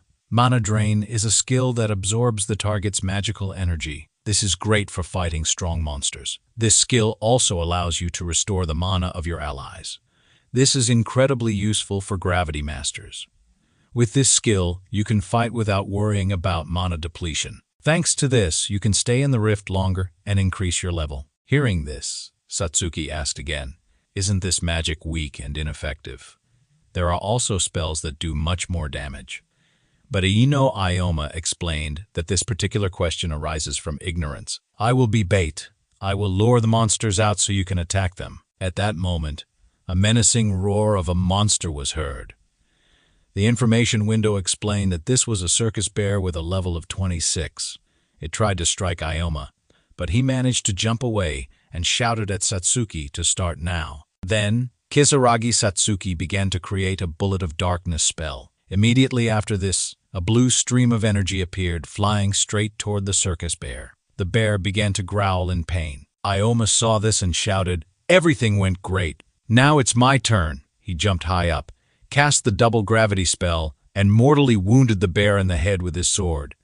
When he landed, he announced, "I'm done with it." The information window specified that 22 experience points had been received. Satsuki screamed in surprise that she immediately gained 3 levels. She was, of course, happy, but she had the feeling that she was some kind of parasite. Ikoma immediately told her not to think that way. He needed her strength. Besides, it was also important for him that she raised her level because they were allies. Kisaragi Satsuki repeated, "We are allies. What is this feeling? When she worked with others, she never felt this way." Ikoma added that he also gained a new level. She offered with a smile to continue trying to work together. Ikoma said with a smile that she shouldn't overexert herself. Kisaragi Satsuki looked at him and thought that she was so uptight and insecure, but he helped her open up. Her fighting instincts were also well preserved. She'd definitely do it. She would be able to defeat the boss and get rare weapons. After some time, Ikoma previously told Satsuki that in his past life, Shimkei received this weapon. Having gained power, he became one of the most terrible criminals among adventurers. He thought that if he did not get this weapon, history would certainly change for the better. He needs to get this item at any cost. He then also explained that Core would take over this rift much later, so there shouldn't be any problems. At this time, in another part of the vault, a man with a huge hammer shouts that everything is very bad. The man swings his hammer and wants to hit the guy with red hair, but the guy manages to duck down. He then shouts the killing thrust spell and deals the killing blow to the man. He holds a knife in his hands and says that the man should have been more careful when he fought. Then he looks down and turns to the man again, shouting at him that at his level he doesn't calculate his abilities at all. He must realize that their world does not work on the principle of kill or die. And why is it so much easier to hunt people of the same level than monsters? The information window specifies that his name is Shin Kuru, and he is level 37. At this time, Ikoma shouts a spell, double gravity. Then he directs a glowing ball at the monster, and it dies. The information window clarifies that it was a level 27 killer doll. Satsuki is surprised and says that even though she just attacks with magic from behind, her level is growing very quickly. The information window clarifies that Kisaragi Satsuki is level 22, and Ikoma is level 22, and Ikoma is level 27. She apologizes again for that he has to go everywhere with her. She thinks he could have done it much faster alone. But Ikoma goes further and says that at this level, monsters are not so dangerous. Their movement is easy to read. As he already said, magic is a very powerful class. Satsuki says that she understood this, but maybe they should already be returning, as they have little mana left. Ikoma thinks this is true. He looks at the information board where it is indicated that he has 41 health points out of 57 and 16 mana points left out of 45. He says, thoughtfully, that he enhances his characteristics by manipulating gravity. But Satsuki notes that if there is less than half of the mana left, they need to return to the guild. Ikoma agrees. Looks like it's time. Kisaragi Satsuki asks in surprise why a monster appears in front of them, and the information window specifies that it is a goblin clown with level 24. Ikoma sees this and announces that everything is fine. The preparations are complete. He then grabs the goblin clown and yells at Satsuki to use the mana drain curse. She looks at it enthusiastically and thinks, if there is a mana drain and an immobilized demon, then the mana can be sucked endlessly. In addition, thanks to this skill, you can restore mana to an ally. Suddenly, she stops and asks. She understood Ioma's logic, but maybe it's still not worth torturing it so much. Ikoma calms her down, holding the goblin clown, and replies, "It's okay, she can't faint." Then Kisaragi Satsuki casts the mana drain spell. A blue stream of energy begins to emanate from her staff, which passes through the goblin. After a while, they finish draining the mana from it, and Ikoma says that now they need to move on. Satsuki turns around and says that she still feels a little sorry for it. A dead goblin clown lies on the floor. Satsuki then exclaims that Ikoma needs to restore his mana. He turns around and tells her that she shouldn't be shy. She agrees with this. Ikoma sits down on the floor, and Satsuki begins to restore his mana. After a while, he looks at the information window and says that everything is fine. His mana has been restored from 16 to 25 units. But Kisaragi Satsuki says upset. A similar effect is not so strong. She was only able to restore 9 units. Ikoma tells her that it's okay. She needs to use 6 more goblins, and that's it. Satsuki exclaims in bewilderment. 6 more. He calmly asks, what is it? They will also be able to raise their levels. After some more time, Ikoma fights the goblin. He screams that the goblin should get what it deserves. He happily notes that it was the 6th. How is Satsuki doing with mana? He asks. She explains that mana has almost been restored. The information window notifies that Kisaragi Satsuki's level has increased to level 24, and Ikoma's level has increased to level 28. She is happy to say that, using such tactics, they can hunt and level up for a long time. Ikoma compliments this, but warns don't rush to restore your mana. If you make a mistake, it can lead to serious consequences. But if you do everything correctly, you can fight even 100 demons. They then look at the information window, and Satsuki happily notes that she has leveled up so much just today. This is the first time she has seen such progress. When training in the guild, they were told that they could not fight monsters of the same level or higher. Ikoma listens to this and thinks about it. After a while, he says that he doesn't think he can learn anything in the guild, but he is sure that the level cannot be raised without taking risks. Kisaragi Satsuki hears this and frowns at him. For some time, they walk along the corridors of the rift, and she notices that they've already gone quite deep. How far do they want to go? Suddenly, Ikoma stops and says, we're there. There is a door in front of them. In front of them, he approaches the door. Opening it, he says that their goal is the boss of the Mad Theater. No one expects the rift to be cleared on the second day. Suddenly, she stutters and says that she has never seen the boss. Today, she will see the boss for the first time. Ikoma listens to her carefully and asks if she is worried. If she's not sure, they can go back, but she sharply shouts that this is not necessary. Ikoma was constantly angry with her because she was always afraid. That's why she wants to change.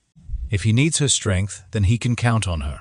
He looks at her for a moment and then smiles. He then puts his hands together and exclaims, great, and go to the boss. At this point, Satsuki thoughtfully asks, but will his strategy against the boss really work? Ikoma approaches the door and confidently answers, of course. As I already said, the shaman is perfect for fighting this boss. After that, they open the door and walk inside. They are surrounded by darkness. Suddenly, a glow appears above their heads, and they look up. A huge clown with a bloodthirsty smile descends from above. The information window clarifies that this is the boss of the Mad Theater Rift, known as the Crazy Clown. This one is level 35. Kisaragi Satsuki exclaims in horror, is this the boss? She continues to look at it, but Ikoma seriously replies that if they overcome this, they will be able to get a unique weapon. He then shouts that he and Satsuki must work according to the plan. At this very moment, Shinkoru peeks out from behind the door. He watches them closely and then smiles slightly. The clown continues to descend towards them and laughs madly. Ikoma points to Satsuki with his hand. She starts to run to the side, and he thinks that, first, he should distract the clown's attention so she can get into position. This boss has a large amount of health and high regeneration. The information window shows that the crazy clown has 122 health points and 71 mana points, with the clown also restoring 12 health units every 60 seconds. Ikoma at this time has 47 health points out of 60, as well as 45 mana points out of 45 mana points out of 48. Kisaragi Satsuki has 32 health points out of 45 and 43 mana points out of 47. Ikoma notes that with this level, it will be very difficult to defeat the clown. They will have to play with it a little. He begins to run straight at the clown, at which time it laughs loudly and forms a bright, glowing orb in its hands. It then points it upward. Ikoma runs up to it and shouts a gravity-weakening spell. He also thinks that, at 1.5 meters, with such jerks, he will be able to dodge this attack. At this time, Kisaragi Satsuki casts the bath-sucking spell. Blue energy streams begin to appear from her staff, which penetrate directly into the clown, but it continues to laugh. Satsuki sighs excitedly. Ikoma sees this and shouts for her to run and head for the gate. She shouts that she will do it, then starts running. The clown laughs even louder, and red glowing rays begin to emanate from its eyes. Ikoma screams for her to stay closer to the center. Otherwise, she might get slammed into the walls. The red glowing rays continued to emerge from the clown's eyes, and it continues to laugh loudly. The crazy clown turns to Satsuki and begins to approach her with its mouth open, from which flames burst out. She starts to run away from it, but it releases even more fire. At this moment, Ikoma screams so that the clown doesn't forget about him. It begins to turn in his direction, but its nose also begins to quickly run away. Then the clown starts to laugh with its mouth wide open. Ikoma starts running around and attacking the clown. Satsuki looks at this and marvels at how fast his attacks are. Ikoma asks the clown if it wants to escape. He then makes a big jump and moves from one side of the room to the other. The clown reacts and slowly blocks his way, exclaiming with irritation that the passage to the gate is closed. The clown looks at him with a big smile. Kisaragi Satsuki sees this and exclaims excitedly, "Ikoma!" He casts a gravitational shift spell, but suddenly there is a big explosion, and the clown slowly falls silent in bewilderment. The insect ends up on the ceiling and screams at it to get a grip. The crazy clown looks up and smiles again. Ikoma mentally notes that the skill works even better than he expected. He then remembers that Kisaragi Satsuki asked if he wanted to attack from a certain distance. He thinks that the Mad Theater boss's attacks are very fast. If it moves too slowly, it will simply burn out, but if they attack from afar, the boss will have big problems. Satsuki suddenly casts a monad drain spell. The clown freezes and cannot laugh. Satsuki exclaims in fear, "No!" And Ikoma was too far from cover. Did it really hurt him? She then creates a protective shield. The clown reaches out to attack, but Ikoma sees that something has happened. He exclaims in delight that the clown has run out of mana. A barrage of fire and fast movement consumes a lot of mana. The crazy clown is highly dependent on his mana. At this moment, the clown is trying to run away, but Ikoma notices this and begins to run as fast as he can toward it. He casts the Fall of Meteor spell and attacks the clown, noting that without its skill, its movement is very slow. Ikoma ends up on the back of the clown. The clown points the sword at him and says that he may not even think about escaping. At this moment, Satsuki also points her staff at him and casts a spell. The clown feels great pain, but Ikoma attacks him again with a double gravity spell, and then he jumps up and strikes. Ikoma then sheathes his sword and notes that the boss of the Mad Theater has been defeated. The information window notifies that he has received 1043 experience points. His level has increased to 30, and he has received 6 skill points. Satsuki also happily exclaims that this is great. They really did it. So what's next? Ikoma explains that the portal will close over time, so it's better to get out of here quickly. Kisaragi Satsuki clarifies what will happen if they don't manage to get out. In response, Ikoma turns to her and reassures her that they don't need to be in such a hurry. The portal will close in half a day. She scratches her head in embarrassment and answers, "That's how it is. I should have said this right away." Then she looks ahead and sees something unfamiliar. She turns to him and asks, "What is it?" Ikoma looks at it carefully and answers, "Probably this is a boss item. Clown Blade, the best item for Gravity Masters." He picks up the blade and explains that the power of it is beyond imagination. "From here," he clarifies, "is this the same item that you so wanted to receive?" The information window notifies that the Clown Blade has a rank of C, adds 11 points to attack, speeds up the activation of skills, and reduces mana costs. Kisaragi Satsuki looks at it and says with a light tone, "This is a C-crank item, but to be honest, it doesn't look very strong." Ikoma crosses his arms and says that she is wrong here. Rank and attack power are not important.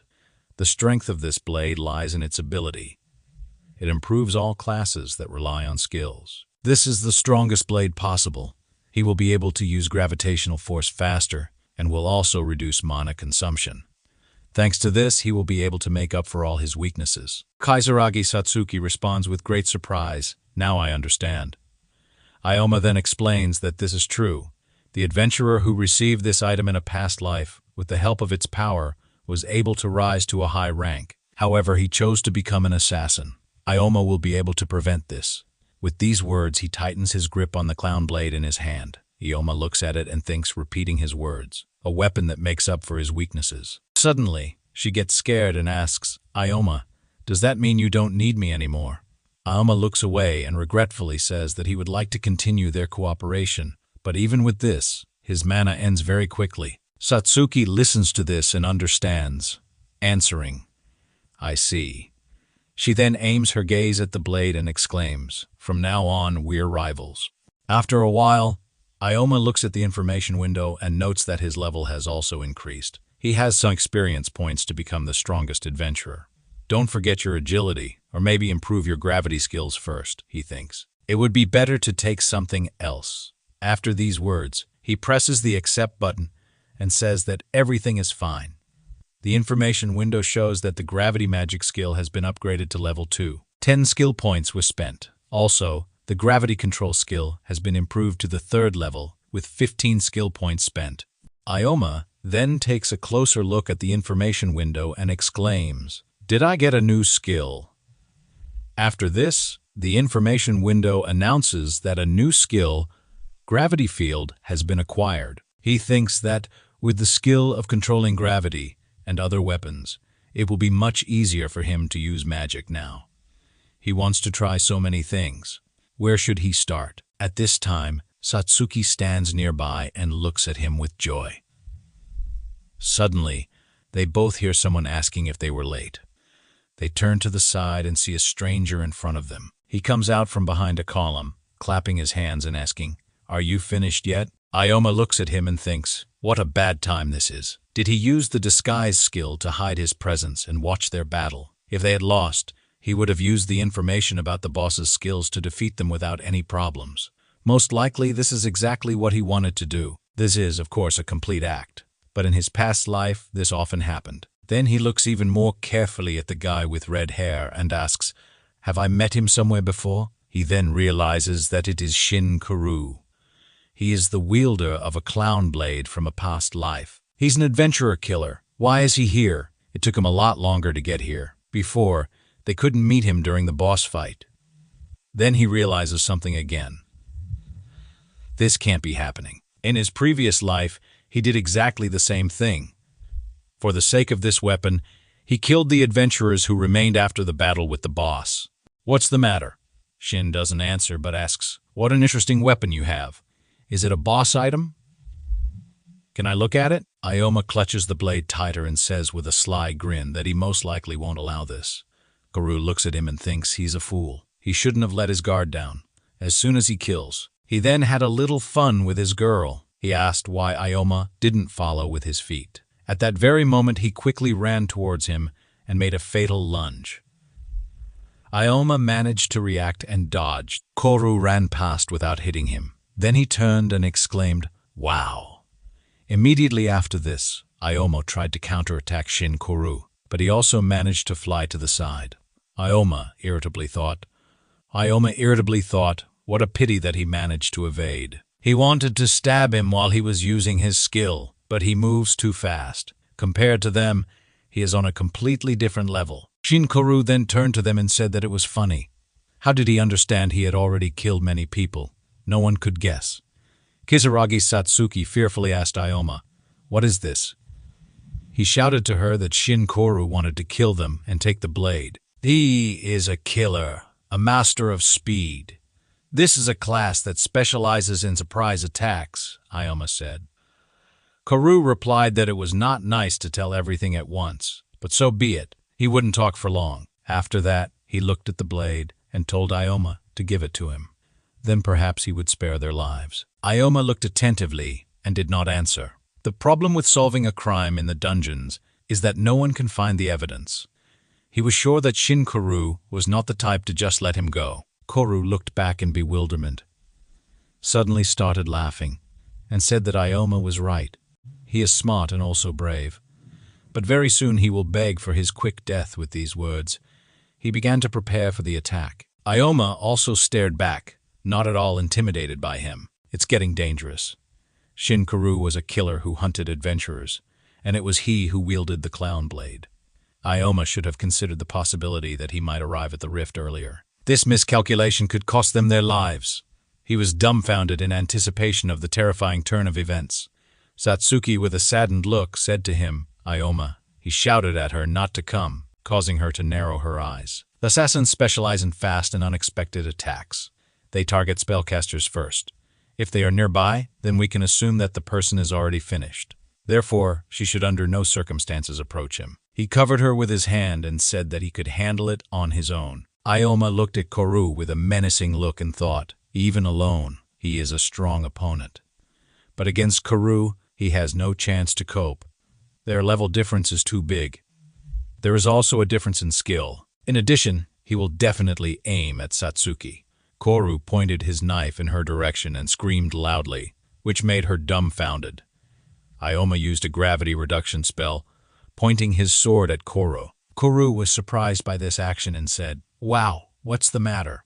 Has he never killed people before?" Ioma sharply pulled his sword to the side, and Koru informed him that he had killed a bunch of people, unlike him. Such experience gave a huge advantage in battle. Koru smiled, looking in his direction, and thought, he thinks he can have a little fun with him. Ioma gritted his teeth because he noticed the upcoming attack. He could barely withstand its onslaught and could not find a gap in its defense. He again directed his magical powers in Koru's direction. Suddenly, Koru turned back with a frightened look. He thought, his blade no longer shakes. Did he really fool me? With each swing, he adapts better to my movements. This is impossible. Satsuki grabbed her staff and clutched it tightly to her chest. Koru continued to think, his level is much lower than mine. Sadness was visible in Satsuki's eyes. She looked at Ioma and, with a thoughtful expression on her face, realized that not only was he very smart, but she had never met a person stronger than him.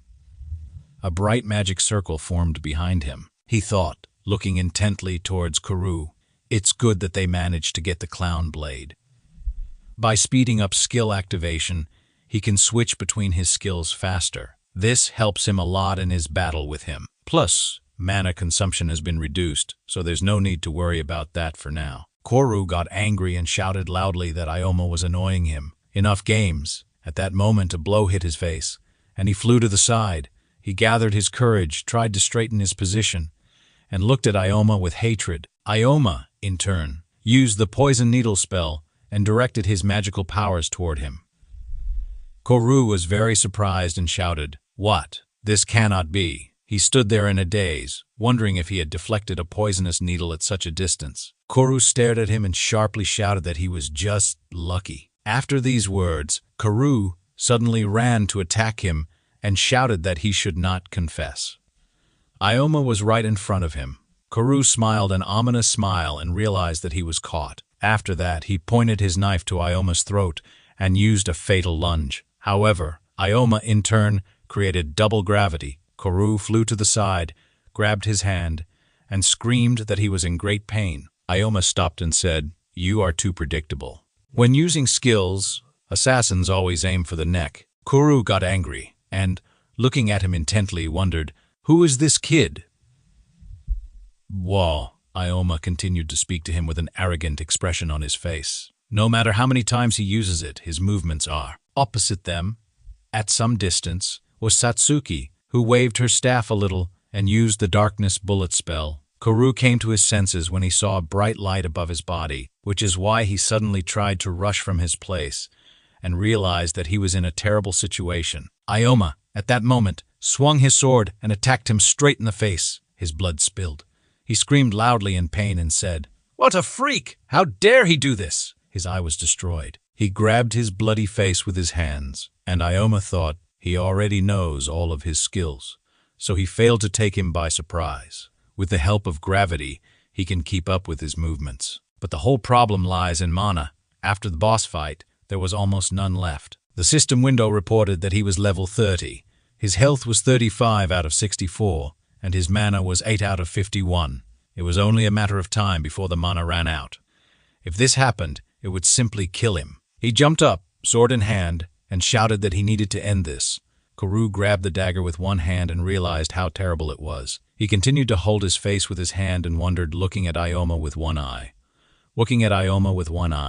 What was the matter? Why can't I do anything to oppose him? The longer we fight, the better he understands my movements. Why is he so strong? I need to think of something. Ioma disappeared from his sight, and Kuru called him a freak for exploiting his blind spot. At that moment, Ioma jumped up sharply and headed towards Kuru, who was using shadow jump. Ioma paused. He did not like this action, and sharply swung his brightly shining sword. Kuru continued to look at him and think, he has an advantage. Why should he be in such a hurry? Suddenly, a smile appeared on his face. He realized that it seemed Ioma had not had time to recover from the battle with the boss. This guy is really strong. If he survived this day, he might have become a hero. But now he will be finished. Kuru was in a state of incredible rage and anticipation of his victory, after which he shouted that he was very lucky to have encountered him. Ioma and Satsuki stood nearby and looked into his eyes with weariness. He laughed loudly and sinisterly at their situation. After that, he began to attack Ioma and came closer to him. Satsuki used her darkness bullet spell again. Everything around lit up with a bright blue color, and the magical whirlwind headed towards Kuru, who did not show that it could hurt him. He used the Shadow Leap spell and easily escaped from her spell. Suddenly, Satsuki was very wary of what had happened and realized that she couldn't hit him at all. Kuru was already close to Ioma, who was trying to move back a little. Satsuki watched the tired expression on Ioma's face and thought everything was fine. But Ioma suddenly began to lose. Kuru beamed with joy and shouted, "That's it. Let me kill you or die yourself." It wasn't often that he got the chance to kill someone like him. Ioma looked at him angrily, and there were several flashes of light between them, after which Kuru continued to shout at him, inviting him to have some more fun. Ioma made a sharp movement with his hand, and the blade of the sword flashed over Kuru's face, but Kuru dodged with dexterity. Ioma looked at him, and Kuru realized that this maneuver was really close. Ioma again moved to attack him. At that moment, blood began to flow from Kuru, and he began to cough. A bloody abrasion appeared under his chin. He flew to the side and stopped. Then he shouted, "Let me show you everything I am capable of." Using the reduction in gravity, he even developed some acrobatic skills. Kuru laughed loudly again and jumped high, thinking that somehow Ioma was still holding up well. They stopped opposite each other at some distance again, and Kuru realized that this was probably a skill for strengthening the body. Once his mana ran out, he would be finished. After that, he asked him a question with a smirk. "So, are you already at your limit? This is great." Many bright rays flashed around his body, and Ioma realized that his mana was almost gone. He must defeat him at the first opportunity. Kuru approached him, extending one hand towards him, and shouted for him to get hit. Ioma had the opportunity to jump high, which surprised Kuru, and he stared at him. Ioma made some deft moves in the air, and Kuru wondered, is he able to jump like that? Is this his next skill? Now I won't be able to dodge. What a fool I am. Ioma understood that right now he needed to use double gravity and strike him. His hand and sword glowed with purple magical light, and he thought about the fact that he was now using all his remaining mana. He used the Meteor Fall spell. Everything lit up with magical light, and he got close to Kuru, who fell on his back to the ground, and broke it into several pieces from the strong fall. Kuru watched Ioma's movements in bewilderment and did not understand where he got such power from. At that moment their weapons collided with each other. The strength of Ioma began to exceed his, and he said in a trembling voice, "I can't believe it." After which he screamed loudly from fatigue, and at that moment Ioma struck his entire body. He destroyed him. Ioma caught his breath, and the system window informed him that his mana was completely gone. Satsuki, who was standing nearby, put her hand to her chest and said, "Ioma," after which she expressed delight on her face and shouted that he was able to cope with him. She was very happy, but at that moment, Ioma turned to her and said in a trembling voice that this was not so. He had made a big mistake. He continued to speak, "Satsuki." After these words, disappointment appeared on her face. Ioma began to descend to the ground, and behind him, Kuru began to approach. He was easily able to rise to his feet. He came closer and closer to him and said with an ironic mood, "What a pity. Looks like you have no more mana. What a poor guy you are." Kuru's clothes were torn, and his whole body was bloody, but he still smiled and had a lot of strength. Ioma looked at Satsuki with sadness and told her to run away from here. Now, he didn't have enough strength to chase her. Kuru, who was surprised, said, "Guy, you're really cool. Immediately after the boss battle, you were able to fight me on equal terms. Satsuki was dumbfounded by the foreshadowing of trouble, but did not take a step to the side. She tried to understand what was happening because she couldn't believe it. Kuru continued to talk, saying with such ballast that Ikoma was able to injure him. He liked him and told him to let him know his full name. Ikoma clenched his teeth in anger, and at that moment Satsuki lowered her saddened gaze and began to reflect on the fact that she knew she was a burden. If she had given up like Ikoma had said, he wouldn't have lost. She remembered his words, that she had to trust him, that he needed her strength. As he grabbed her hand, she felt that moment. Suddenly, drops of tears appeared on her face, and the expression on her face became confident. Ikoma answered Kuru that he would not say anything to such a non-entity like him. Kuru grinned and said in a trembling voice, "You shouldn't be so rude to me because you are the first person I recognize." He swung a knife at him and shouted with a smile on his face that he would always remember him. At this moment, Satsuki decided to join the battle in defense of Ikoma and screamed, "Bullet of darkness!" A bright magical light appeared behind Kuru, and he was in a daze for a few seconds, after which he turned around and screamed, "What a horror!" He grunted loudly from the blows coming towards him and tried to get rid of Satsuki's staff, throwing it aside. After that, he looked at her with a menacing look and thought that she was a fool. She attacked him from his blind spot. He clutched his stomach, and his teeth clenched with tension. Ikoma turned sharply to Satsuki and asked the question. Was it her? She ran up to him, grabbed him by the shoulder, and shouted that they needed to get out of here quickly. He looked at her sadly and said he had no strength left. She screamed back at him, "Ikoma!" He showed her that she was capable of a lot. Sparks of magic appeared in her hands, and she took advantage of the restoration of mana by placing her hands on Ioma's back. He looked at her in bewilderment. Kuru noticed everything that was happening. He approached her from behind, grabbed a knife in his hands, and said that she was making him very angry so that later she would die. He aimed a deadly attack spell at her. She noticed this, turned around sharply, and continued to be in a frenzy for several seconds. Suddenly, sparks of Ioma's magic appeared in the darkness. He thanked Satsuki and told her that she was his savior. At the same moment, he protected Satsuki, pointing his sword toward Kuru and looking at him with a menacing look. Kuru examined it more closely and thought about it, wondering if this skill restored mana. "He's a miserable coward. They fought together from the very beginning." Ikoma turned to him and said, "You are wounded and my mana is restored. So which one of us will die today? Shin Kuru." Kuru had a look of hatred on his face, and after a moment he loudly shouted at him that he was a freak. Ikoma pointed his sword in his direction, and a fierce struggle began between them. They looked into each other's eyes and continued fighting with the last of their strength. Kuru said, "This is not all. Black magic." A brightly shining magic circle appeared in front of him. Satsuki took notice and grabbed her staff, pressing it tightly toward her. Suddenly, Kuru's hand glowed with purple light, which Ikoma used to create gravity magic. Ikoma, with a serious expression on his face, placed the sword to his chest and pointed the end of the sharp blade upward, causing several magical rays to form from above. He said his magic took too long to activate. In the previous life, the activation speed was increased due to the effect of this weapon. Kuru looked at his actions with a frightened expression on his face and said that he would not have time to do anything. At the same moment, Kuru screamed loudly and spread his arms. A huge purple magic ball appeared in front of his face. He pondered, wondering how this was even possible and why he was losing when his level was so much higher. He looked at the majestic figure of Ikoma. "The crime investigation department is not yet so developed in cases inside the rifts. So if someone kills there is no way to prove it. However, this time Satsuki is also present." Kuru leaned against the wall, which was partially crushed by the intense impact. Ikoma looked into the distance and said he would look after him. He told Satsuki to report this incident to the Rift Crime Department for now. She shouted back at him, "Yes, after conquering the rift, demons no longer appear, so I can return without any problems."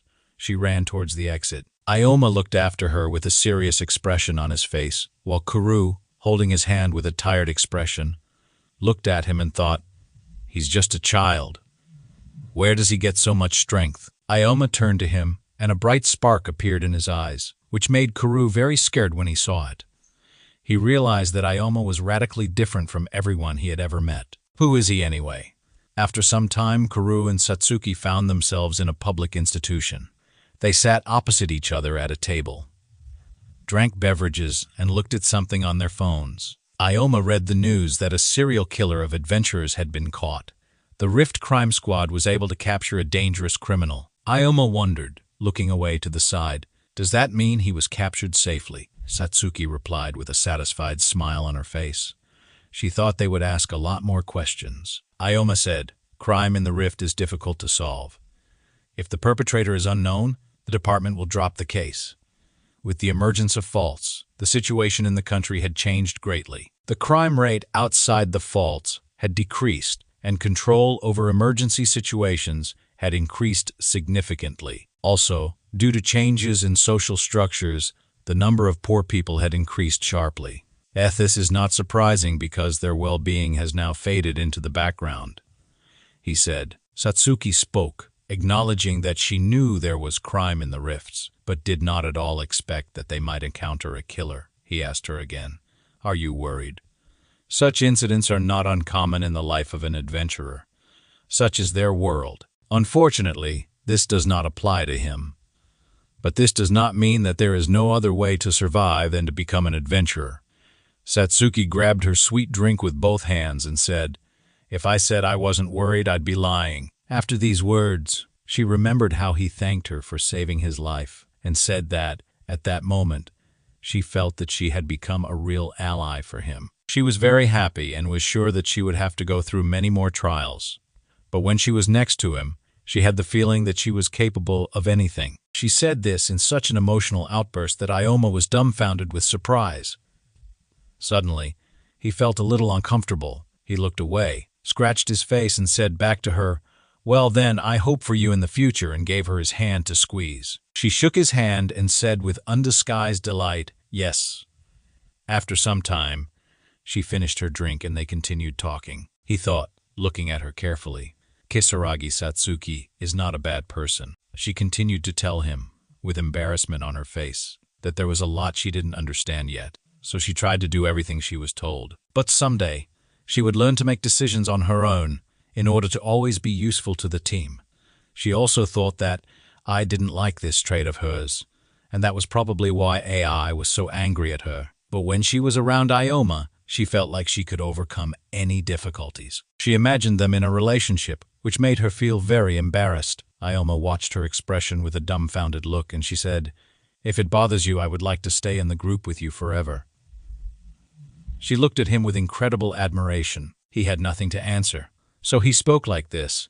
He began to think that she really was a good person, but sometimes she talked too much. She continued to tell him something with a beaming smile on her face. Ikoma looked at her with the same smile and wondered, "I wonder where her switches are."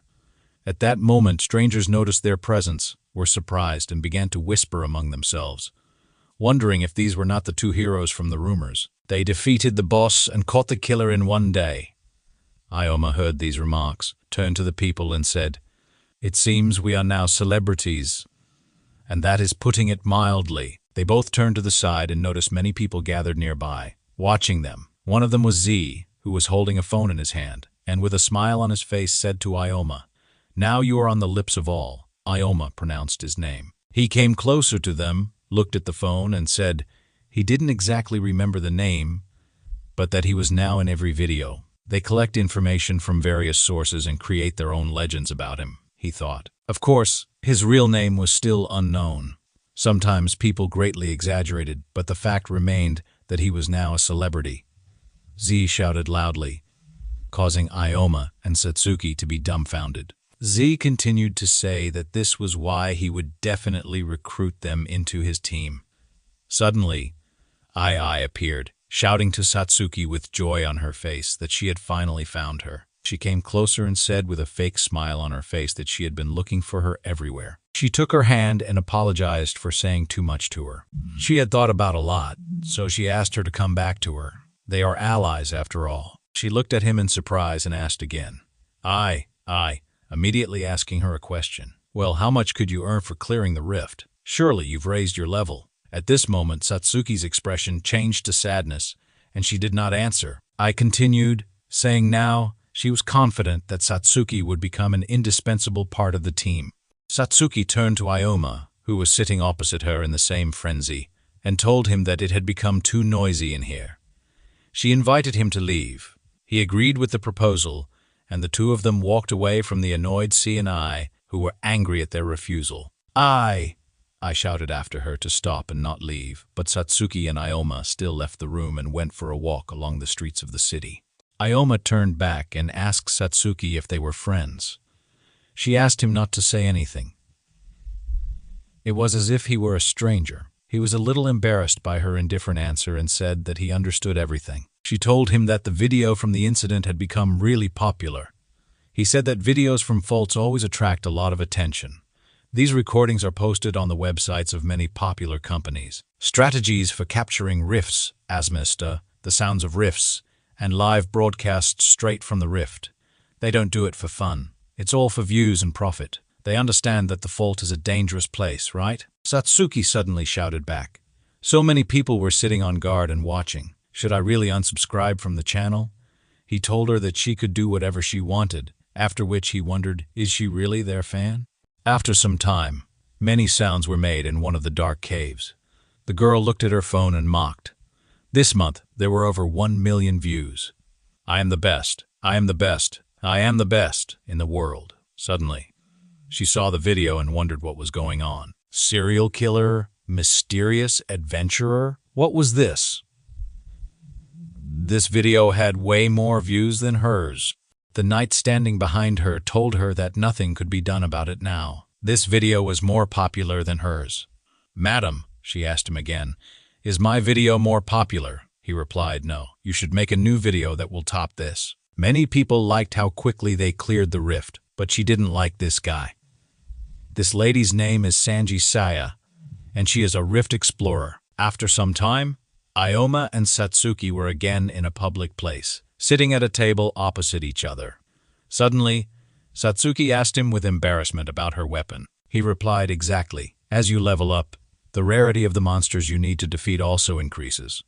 Therefore, for adventurers, weapons play a key role to compensate for the lack of firepower of the shamans.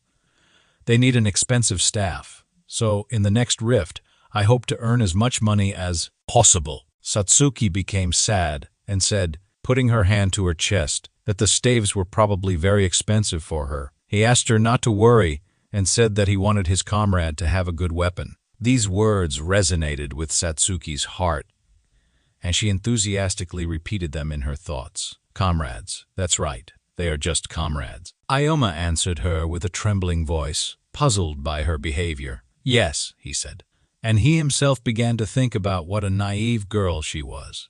He hoped that everything would work out well in her life. He took out his tablet and started looking for some information on the internet. Satsuki asked him again, but which rift should we go to? He turned the tablet screen toward her and replied, I already have one in mind. This is the Tomb of the Ancient Kings. It was discovered a few days ago and has a very high chance of item drops. You won't find a rift like this anymore. No one yet knows about the tombs of the ancient kings, as they won't yet knows about the tombs of the ancient kings, as they are a rare rift. I was able to learn about this from the notes of researchers in a past life. In addition, the dropped items are very expensive. He remembered how he wanted to sell the materials in this rift to easily get rare items, but there shouldn't be many adventurers, as there is no information about the rift yet. He looked into the distance with a menacing look, and Satsuki thought, he has such a scary face. After some time, they found themselves in the tomb of the ancient kings and went inside the dungeon together. Satsuki kept turning around with a frightened expression on her face. Suddenly, a monster warrior skeleton appeared in front of them with a level of 29. This creature growled loudly at them. Ikoma pulled out his sword for safety and used a gravity-weakening spell. He shouted this out loud, and a bright beam of light appeared not far from Satsuki, which illuminated the entire area. She turned away from the light, squinting her eyes. When she was able to open her eyes, she saw how Ikoma jumped high above the body of the skeleton and directed his magical powers at the creature. A moment later, he had already defeated the skeleton, and many blood sparks appeared around the body of the skeleton, which began to growl loudly. Ikoma landed nearby, and Satsuki looked at him in surprise, thinking, What was to be expected from Ikoma? He dealt with such a strong enemy very easily.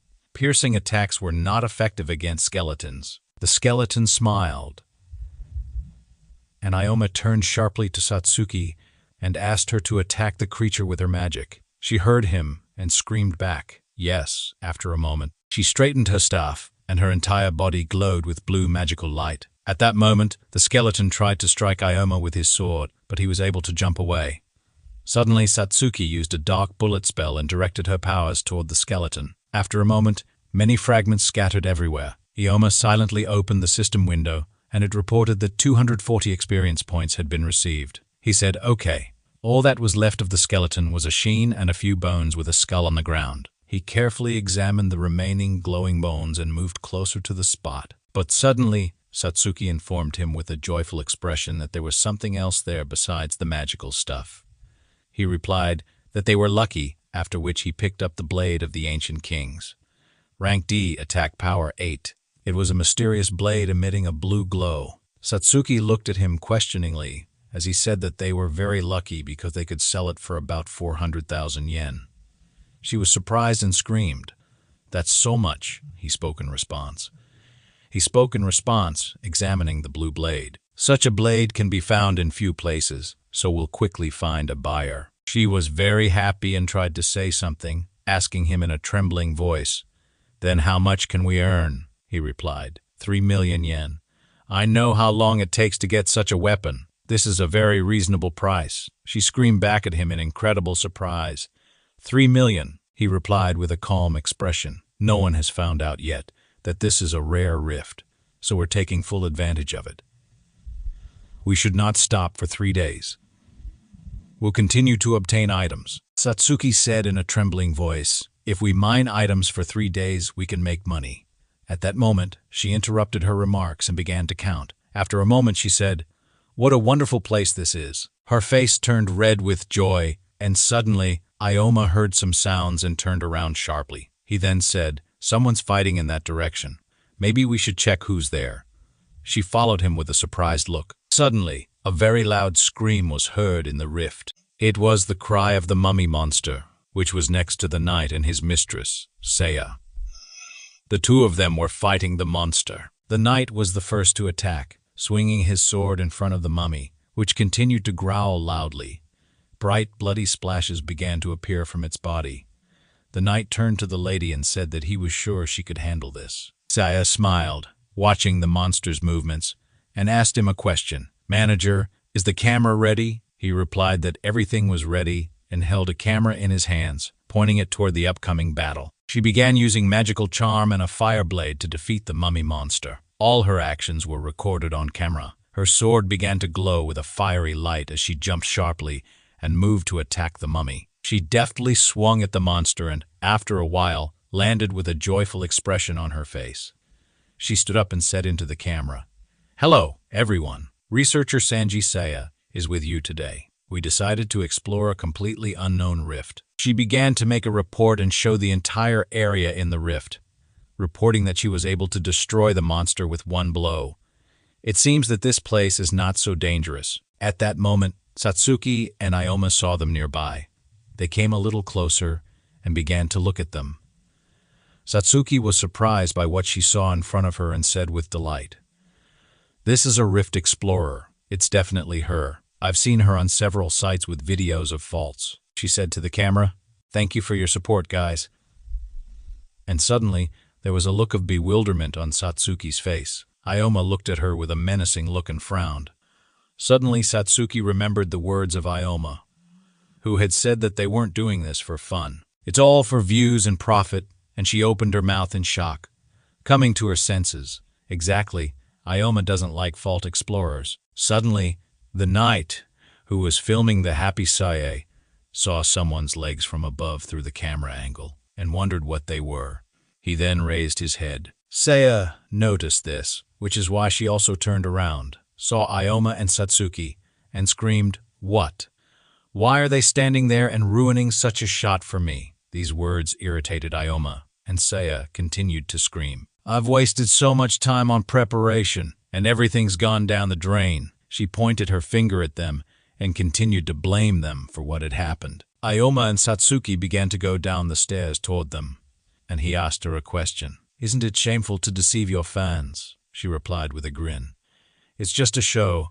I must show myself only from my best side." She approached the knight, looked at the camera, and asked, "Well, manager, can we use the already filmed material?" He told her that he would have to edit it a little, but overall, there were no problems. "We have tons of great material." So much good material was ruined while she was in a state of annoyance. Ikoma turned to her and asked her to listen. She turned to him and told him that he was just a rude person. "My name is Sanji Saya, and I am the best Rift Explorer," she said. He answered her with indifference. "My name is Ikoma, and this is Kaizaragi Satsuki. We're sorry we ruined your video." She threw up her hands in frustration. She looked at her hands and said, "But it's okay. They are filming a lot of interesting material." Suddenly, he asked her a question. "Why did you become a Rift Explorer?" She asked him again. "What kind of nonsense are you asking?" "Of course I did it for the money. Exploring faults is a very profitable business. Besides, such videos always gain a huge number of views, and if they're popular, they'll be offered advertising. Also, thanks to videos, seekers are becoming very popular. I really feel like a real idol." Ikoma replied, "Working as an adventurer is not as easy as you think. You better stop before you get hurt." She was very surprised by these words, which is why she turned around sharply and shouted at him. "What did you say?" He replied, looking back at the approaching monster. "In rifts of this level, one cannot relax. If we continue to take this lightly, we may regret it." Saya was dumbfounded, after which she told him with a sad look, "Not only did you ruin my video, but you also said nasty thing." Satsuki turned to Ikoma and asked him if maybe he had gone too far with his statements. He replied, "I'm saying this for our own good." Suddenly, the knight turned to Sia and said in a trembling voice, "Madam, there is no need to be so upset. That's right, you should ignore them." Suddenly, something alerted her, and she asked the manager to prepare the camera. He asked her again. "What did you say?" She approached Ikoma and asked. "You're Ikoma, right?" Then she said, "If you say such words, then you must be confident in your abilities." She looked him in the eyes with confidence and shouted, "In that case, we'll have a competition and see who can collect the most magic stones. If I win, you'll apologize and take back your words. You'll do it in front of the camera, and don't worry, we'll make sure you're not recognized by covering your eyes on camera. If you win, then I'll obey your every word." He told her, "Oh, well." Satsuki was very surprised by this answer and shouted at him, "Ikoma." Saya replied with a smile on her face. "It means everything is decided then. We'll meet at the entrance in 3 hours, and you shouldn't even think about running away." She smiled in his face, and after a while they separated. The knight turned to Saya and told her, "You're doing well. You decided to put that adventurer in his place, and even came up with an idea for the video." Another similar knight manager followed them. She answered him, being seductive, "With such a video, my popularity will skyrocket, and will make a lot of money. Also, it's very offensive for me to listen to such words." At that moment, she began to think that she would make him take back his words. At this time, the mummy monster was in front of Ikoma, and he and Satsuki began to destroy this creature. The monster grabbed the sword and, screaming loudly, attacked them. Suddenly, a brightly shining beam appeared in front of the monster, which surprised it greatly. Suddenly, Ikoma shouted from above, "Meteor falling." The monster was destroyed, and the system window reported that 364 experience points had been received.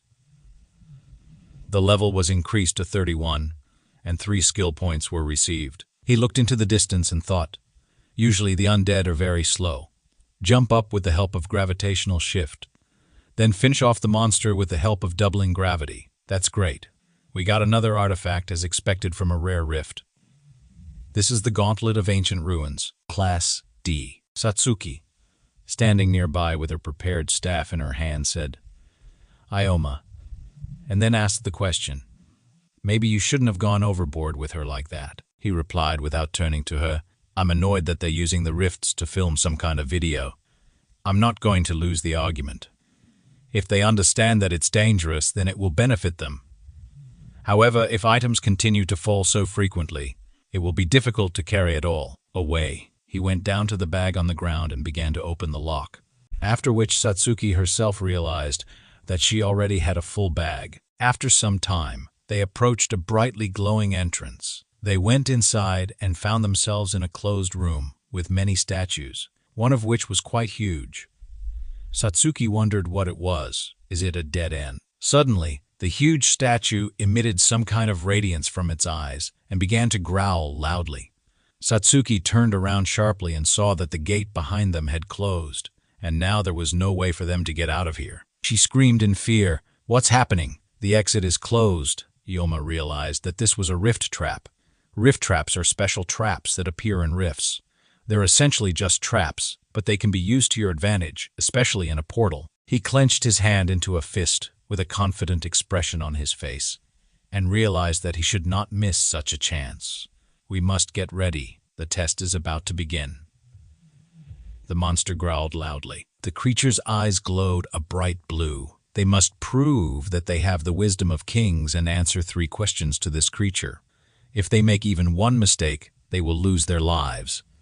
The monster looked into their eyes with a terrifying expression. Satsuki asked in fear with a trembling voice, "What is this? Is this a monster? Is this a monster? It seems that this is a..." It was a special type of trap with riddles, and if you answer incorrectly, they will immediately be attacked. They needed to try because this creature had a very high level. She shouted back at him. "What did you say?" He asked her not to worry, because he wasn't going to lose to this statue. The statue began to tell the first riddle. "How many experience points do you need to go from level 1 to level 10? After hearing the question, Satsuki asked again, "What? Who would even know that?" Suddenly, Ikoma answered with complete confidence. 45 points. The monster replied. Ikoma asked to be given the next question, and at that moment, he thought with a smile on his face that he remembered all the answers from his past life. After some time, the monster spoke again. Riddle 19 begins. "A monster with 3 heads and 4 paws. Ikoma replied, "This is a hellhound." They were already sitting on the ground in a relaxed position, and suddenly, Ikoma asked the question, "How long will they continue this? Or are they waiting for us to make a mistake? Let it ask us questions faster because we are already in a hurry." The monster asked again in bewilderment, "But why?" Satsuki grinned and asked, "So maybe you're already mistaken." "Ikoma!" the monster shouted. Riddle 20 begins. "Which monster throws green slime?" Ikoma thought, "Now, there hasn't yet appeared a rift in which you can find green slime. This can only be created with the help of the alchemy skill. That's how things are." The monster shouted. 20 correct answers were made. "This simply cannot happen. It does not happen." Suddenly, behind them, the gate opened, and Ikoma wondered, did it open? The statue was so surprised. If it had been anyone else, they probably would have answered incorrectly. Satsuki pointed her finger towards the statue and said to him, "Ikoma, something fell out of the statue." He asked her again in surprise, "What did you say?" "This can't be true." He saw in front of him a guardian bracelet, rank B, an item with a subspace in which items could be stored. The size of the space depended on the magical power of the owner. He shouted, "This is a very useful and extremely rare item." Satsuki asked again, "Is it that expensive?" He took the item in his hands and replied, "If we successfully sell it, we'll receive about 10 million. She shouted at him with a questioning expression. 10 million in such a gap. Maybe this is a reward for the number of correct answers. Satsuki said that they had spent a lot of time. "What about their dispute with Saya?" He replied, "With this bracelet, we won't have problems with objects." He put it on his hand and said with a smile on his face, "Victory will be ours. Dealing with ordinary monsters here is not difficult. Skeleton warriors have good defense against swords, but while they're distracted, Satsuki has the opportunity to attack them with magic, so they can easily deal with them. Mummies are slow, and I have no problem dealing with them using gravity control. They are also vulnerable to monad drain." An information window notified that Ioma's level had increased from level 31 to level 33. He looked at it and exclaimed, "Great. This is to be expected from a rare rift." He held 2 objects in his hands, and the information window again clarified that these were knives from ancient ruins. Then he said the word vault, and the knives disappeared from his hands. He noted that this bracelet was really very useful. Satsuki looked at this with great surprise. Ikoma continued to say, "We've collected 6 magic stones. I think this is enough, Besides, our main task is to earn money. Now we need to hunt monsters. At this time, Sanji Saya said with excitement. We did it. These guys are so strong. She sat on the floor, and the knights stood near her. A mummy lay next to her. One of the knights turned to her and said, We only defeated 2 monsters. At this rate, we'll never be able to complete the cleanup. He understood that this was a completely new fault, but those 2 are probably having a hard time too. What happens if they lose? Saya firmly replied. Then I'll give them money and ask them to forget about this incident. But the knight, confused, asked, What about our video? At that very moment, Ikoma and Kisaragi Satsuki approached them. Ikoma looked at Sanji Saya and said with a grin, It looks like they have time to rest. She screamed in bewilderment, What? It's them. Then she stood up and confidently replied, I don't have any problems with them. How are you getting on with collecting stones? If Ikoma apologizes now, she can cancel the dispute. But he activated the bracelet and said the word vault. Sanji Saya looked at the pile of stones and swords that had appeared and was horrified. This cannot be. Where did they get so many stones and objects from? What kind of ability and bracelet is this? Ikoma adjusted the bracelet and, looking at her with a grin, asked, What's the matter? If you apologize now, I'll forgive you. But Saya, still with resentment, exclaimed, Our argument isn't over yet. He and the manager continued moving forward. Ikoma looked after them with irritation. Satsuki approached him and sadly asked, Do you think it's too much? But Ikoma unflinchingly replied, I was just teasing her a little. I just hope she doesn't do anything stupid. At this time, Sanji Saya quickly. She walks along the corridors of the rift, accompanied by knights. Kisaragi Satsuki clarifies. So he is trying to take revenge on that girl, right? Ikoma seriously replies that she is too frivolous about dungeons, and he doesn't like that. A dungeon is always a risk. Dungeon exploration is not something to be taken lightly. If she continues to treat it the same way, she will soon regret it very much. At this moment, Sanji Saya thinks with zeal that in order to defeat Ikoma, she needs something big. How did it happen that they got so many stones and artifacts? With these words, she grabs her head and moans. The knight next to her replies that they have made good progress, but there is little mana left. Saya starts screaming that she already knows that keeping track of mana is important, but they can't come back and lose. She clenches her teeth in anger and adds that she has not yet shown what she is truly capable of. 8 years ago, the city was engulfed in fire and smoke. People shouted that it was a disaster. A large monster was flying in the sky. At that time, fault ruptures occurred very frequently. Sanji Saya remembers how she watched her father ask her to help. The monster presses him to the ground with its foot, and he reaches out with his last strength, his hand toward her, screaming for her not to throw him away. Senna hugged her younger brother and looked at her father with regret. Then, she grabbed her brother's hand and began to run away with him quickly. They ran for a long time, and tears appeared in her eyes. In a large room, there were small booths with curtains. People with children came there. 2 people looked into the booth where Sanji Sina was sitting, her little brother sleeping on her lap. Someone said, These children are lonely. Their father must be already dead. The man standing next to him added, They are real poor things. At that moment, Saya was watching the interview on her phone. The host announced, Here comes Kian, the 5th-ranked adventurer in Japan. Kian said she didn't like the feeling of helplessness in the face of such a disaster, so she worked on her skills for a long time. She is surprised that they decided to show such little things on television. However, she is glad that she can become that brave person for someone who will save them from monsters. Saya looked at her and thought that she wanted to take someone as strong as her, just as kind and sympathetic. However, she wants to inspire not only her loved ones, but all people. Then she created a page on the internet under the name Dungeon Explorer Hashan and gained 100,000 subscribers. After some time, she returned from the memories and realized that she did not want to be looked at from above. She must win. After that, she shouted to the knights that they didn't have enough material for the video yet. They needed something else. A moment later, she exclaimed joyfully that she had come up with an idea just in time.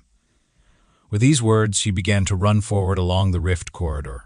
The knights started running after her, shouting, "Where is she going? Where is our mistress running?" Sanji Saya answered with a smile, "While you wanted to return, I remembered one enemy." Then she stopped near the bend and looked out from behind the wall. In front of her stood a statue of a large pharaoh with glowing yellow eyes. He looked at the man lying next to him. The information box explained that they were in the tomb of ancient kings. In front of them was the boss of the rift, the fallen pharaoh. The boss was level 40. She exclaimed in horror, "This cannot be. A rift boss. What is he doing here? How can such a monster end up here?" The information window reminded her that Sanji Sao was level 33.